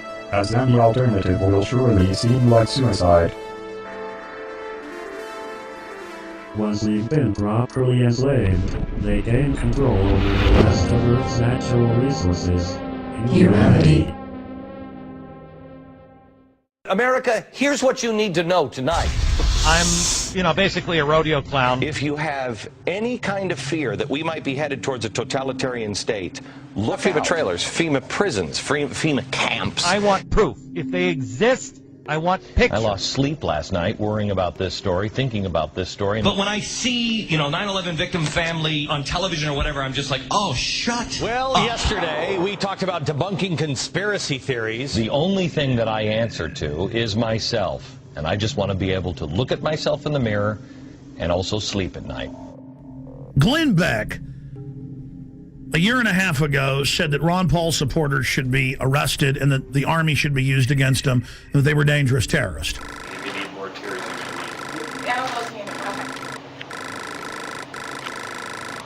And try to keep your eyes open. I know it's probably impossible. Or that's what I'd have you believe. It took me about a year to start hating the 9/11 victims' families. I don't hate all of them. I hate probably about 10 of them. Any of these 9/11 truthers who I've been telling you for years are dangerous. Guy Fawkes. This guy was a British terrorist who tried to overthrow the government by blowing up Parliament and killing everybody in it. Paul's supporters called the donations, and I'm quoting, a money bomb. It's really not the way I would go, tying my movement in with a historical terrorist attack. You're right. There's a strain of isolationism and anarchy in the American tradition, which Ron Paul is tapping into. I think it's very significant that he chose Guy Fawkes. There are plenty of, unfortunately, libertarian websites which are indistinguishable from the anti-American left these days. Yes. So, totally in bed with the Islamo-fascists and have turned against this country. Where am I wrong? The Ron Paul Revolution. I think it's meant to be a catchy slogan, but I fear some of his fringe supporters are taking the word revolution too literally. What Glenn Beck is saying is a talking point being given out to the media. And this is going to drive the conspiracy theorists crazy. I have this. They're making me say this. Help. Because we were seeing Bill O'Reilly and Sean Hannity say it. We were seeing CNN hosts say it. We were seeing Joe Scarborough say it. And I said, that's a talking point.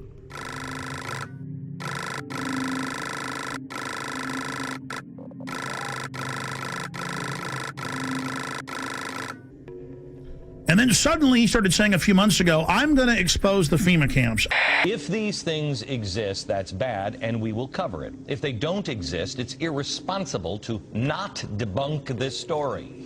We have an independent group on this program looking into it, turning over every stone. I am going to bring you this story. He announced a few weeks ago, I'm going to have Popular Mechanics, the yellow journalist, on to debunk all of this.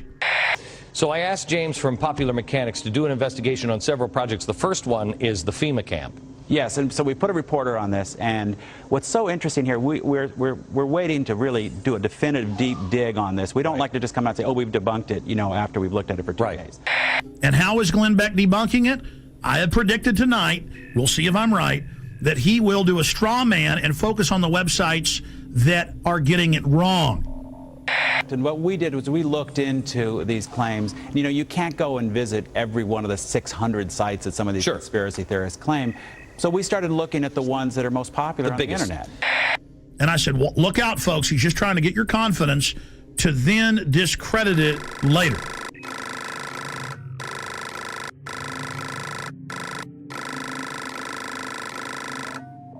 We mailed letters to Glenn Beck. I know people that work in his office. I contacted him and I said, here's the proof.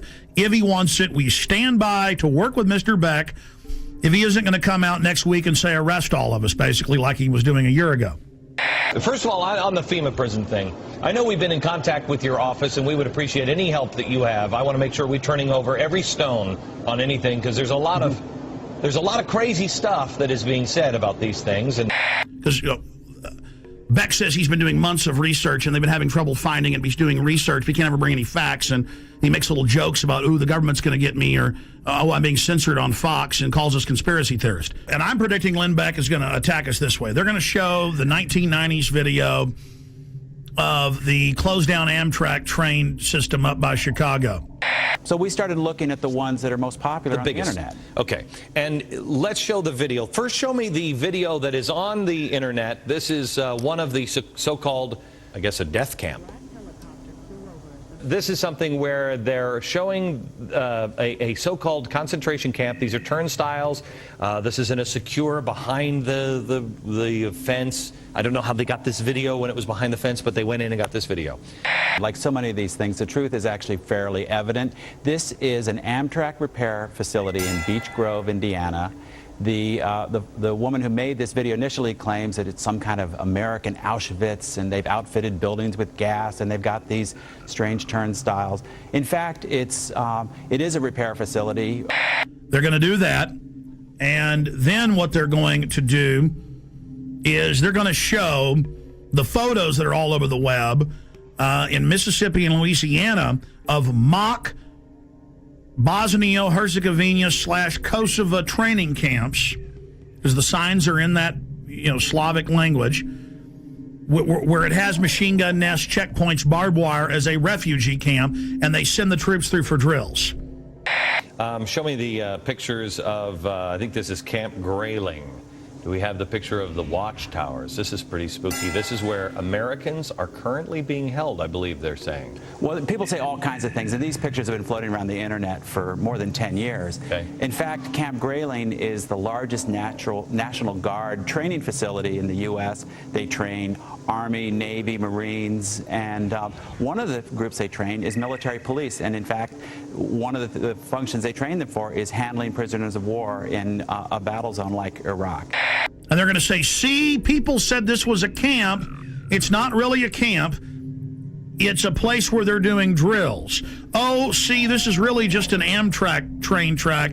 We went out there, and yeah, it's got barbed wire facing in, but it's not really a camp. Do we have the video with audio? Because if we don't, I don't really care. The video with the audio about the boarded up buildings with the gas chambers. Do you have that? In yet another fenced area, we see a large warehouse building at the end, with the electronic turnstiles in front of it. Okay. That, they were putting gas heaters of some sort in there. Right, and what we found out is, first of all, one of those buildings has been knocked down. The other ones were upgraded. Their heating system was obsolete, and more than 15 years ago. What am I predicting Glenn Beck's going to do tonight? What have I been predicting for weeks he's going to do? He is going to come out and say, look at this. This is just a regular prison. And they're taking photos of it and saying it's a camp. Oh, look at this. There's a kernel of truth. They have introduced a bill for during emergencies to have FEMA places for folks to go. I mean, they've got to do that, like Katrina. Oh, look at this. This is an Army training facility for a refugee camp simulation. Oh, look at what I know how they operate. I know how Popular Mechanics operates. I was right about Glenn Beck setting you up when he said he was going to expose the FEMA camps, and I said, you watch, he's going to debunk them. Well, trains, I believe Auschwitz had trains. I'm just saying, Jim. Well, once you go down that road, you can't really, if somebody's wants to be convinced of that, you can't really debunk that. I understand these people because he reads off a script, ladies and gentlemen. I know the sheet of music he's singing off of. I know the next line in the chorus. This stuff is scripted. So the establishment comes out and mixes some truth about FEMA camps and things, but then makes jokes about it, mixing it in with patriots and gun owners are dangerous. He's currently doing that. And then some of them get fooled by that. I challenge Glenn Beck. You claim you've been doing research for weeks on this and you can't sleep. Okay, buddy. Everybody's going to email you, your radio show and Fox News, the last 45-minute piece we've done. Your little staffers can watch that, and everything there can be Googled, pulled up from government documents at the Army.mil and FBI and everywhere else, and then you'll have a clear picture of what's being set up and how they now have to orchestrate an economic collapse to get us to accept this as society breaks down.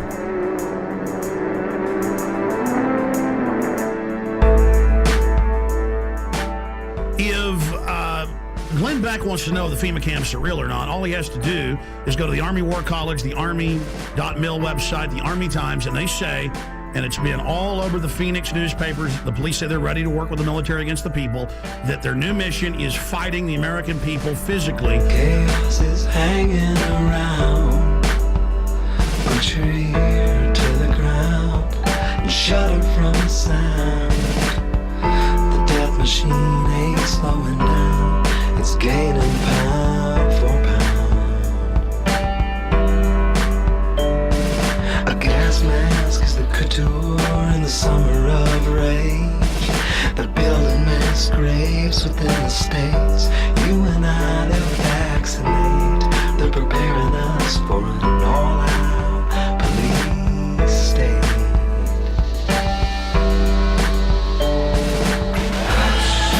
Little child, your world is going wild. Can't trust nothing but the love in your mama's eyes. Little child, salvation's in your smile. Just wish I could be alive to see the whole river rise. They state that Congress has no authority during emergencies and the president's basically absolute dictator. When Congress wanted to see the detailed documents, they were told you're not allowed to under national security when Congress is co-equal to the president. That is dictatorship. Little child.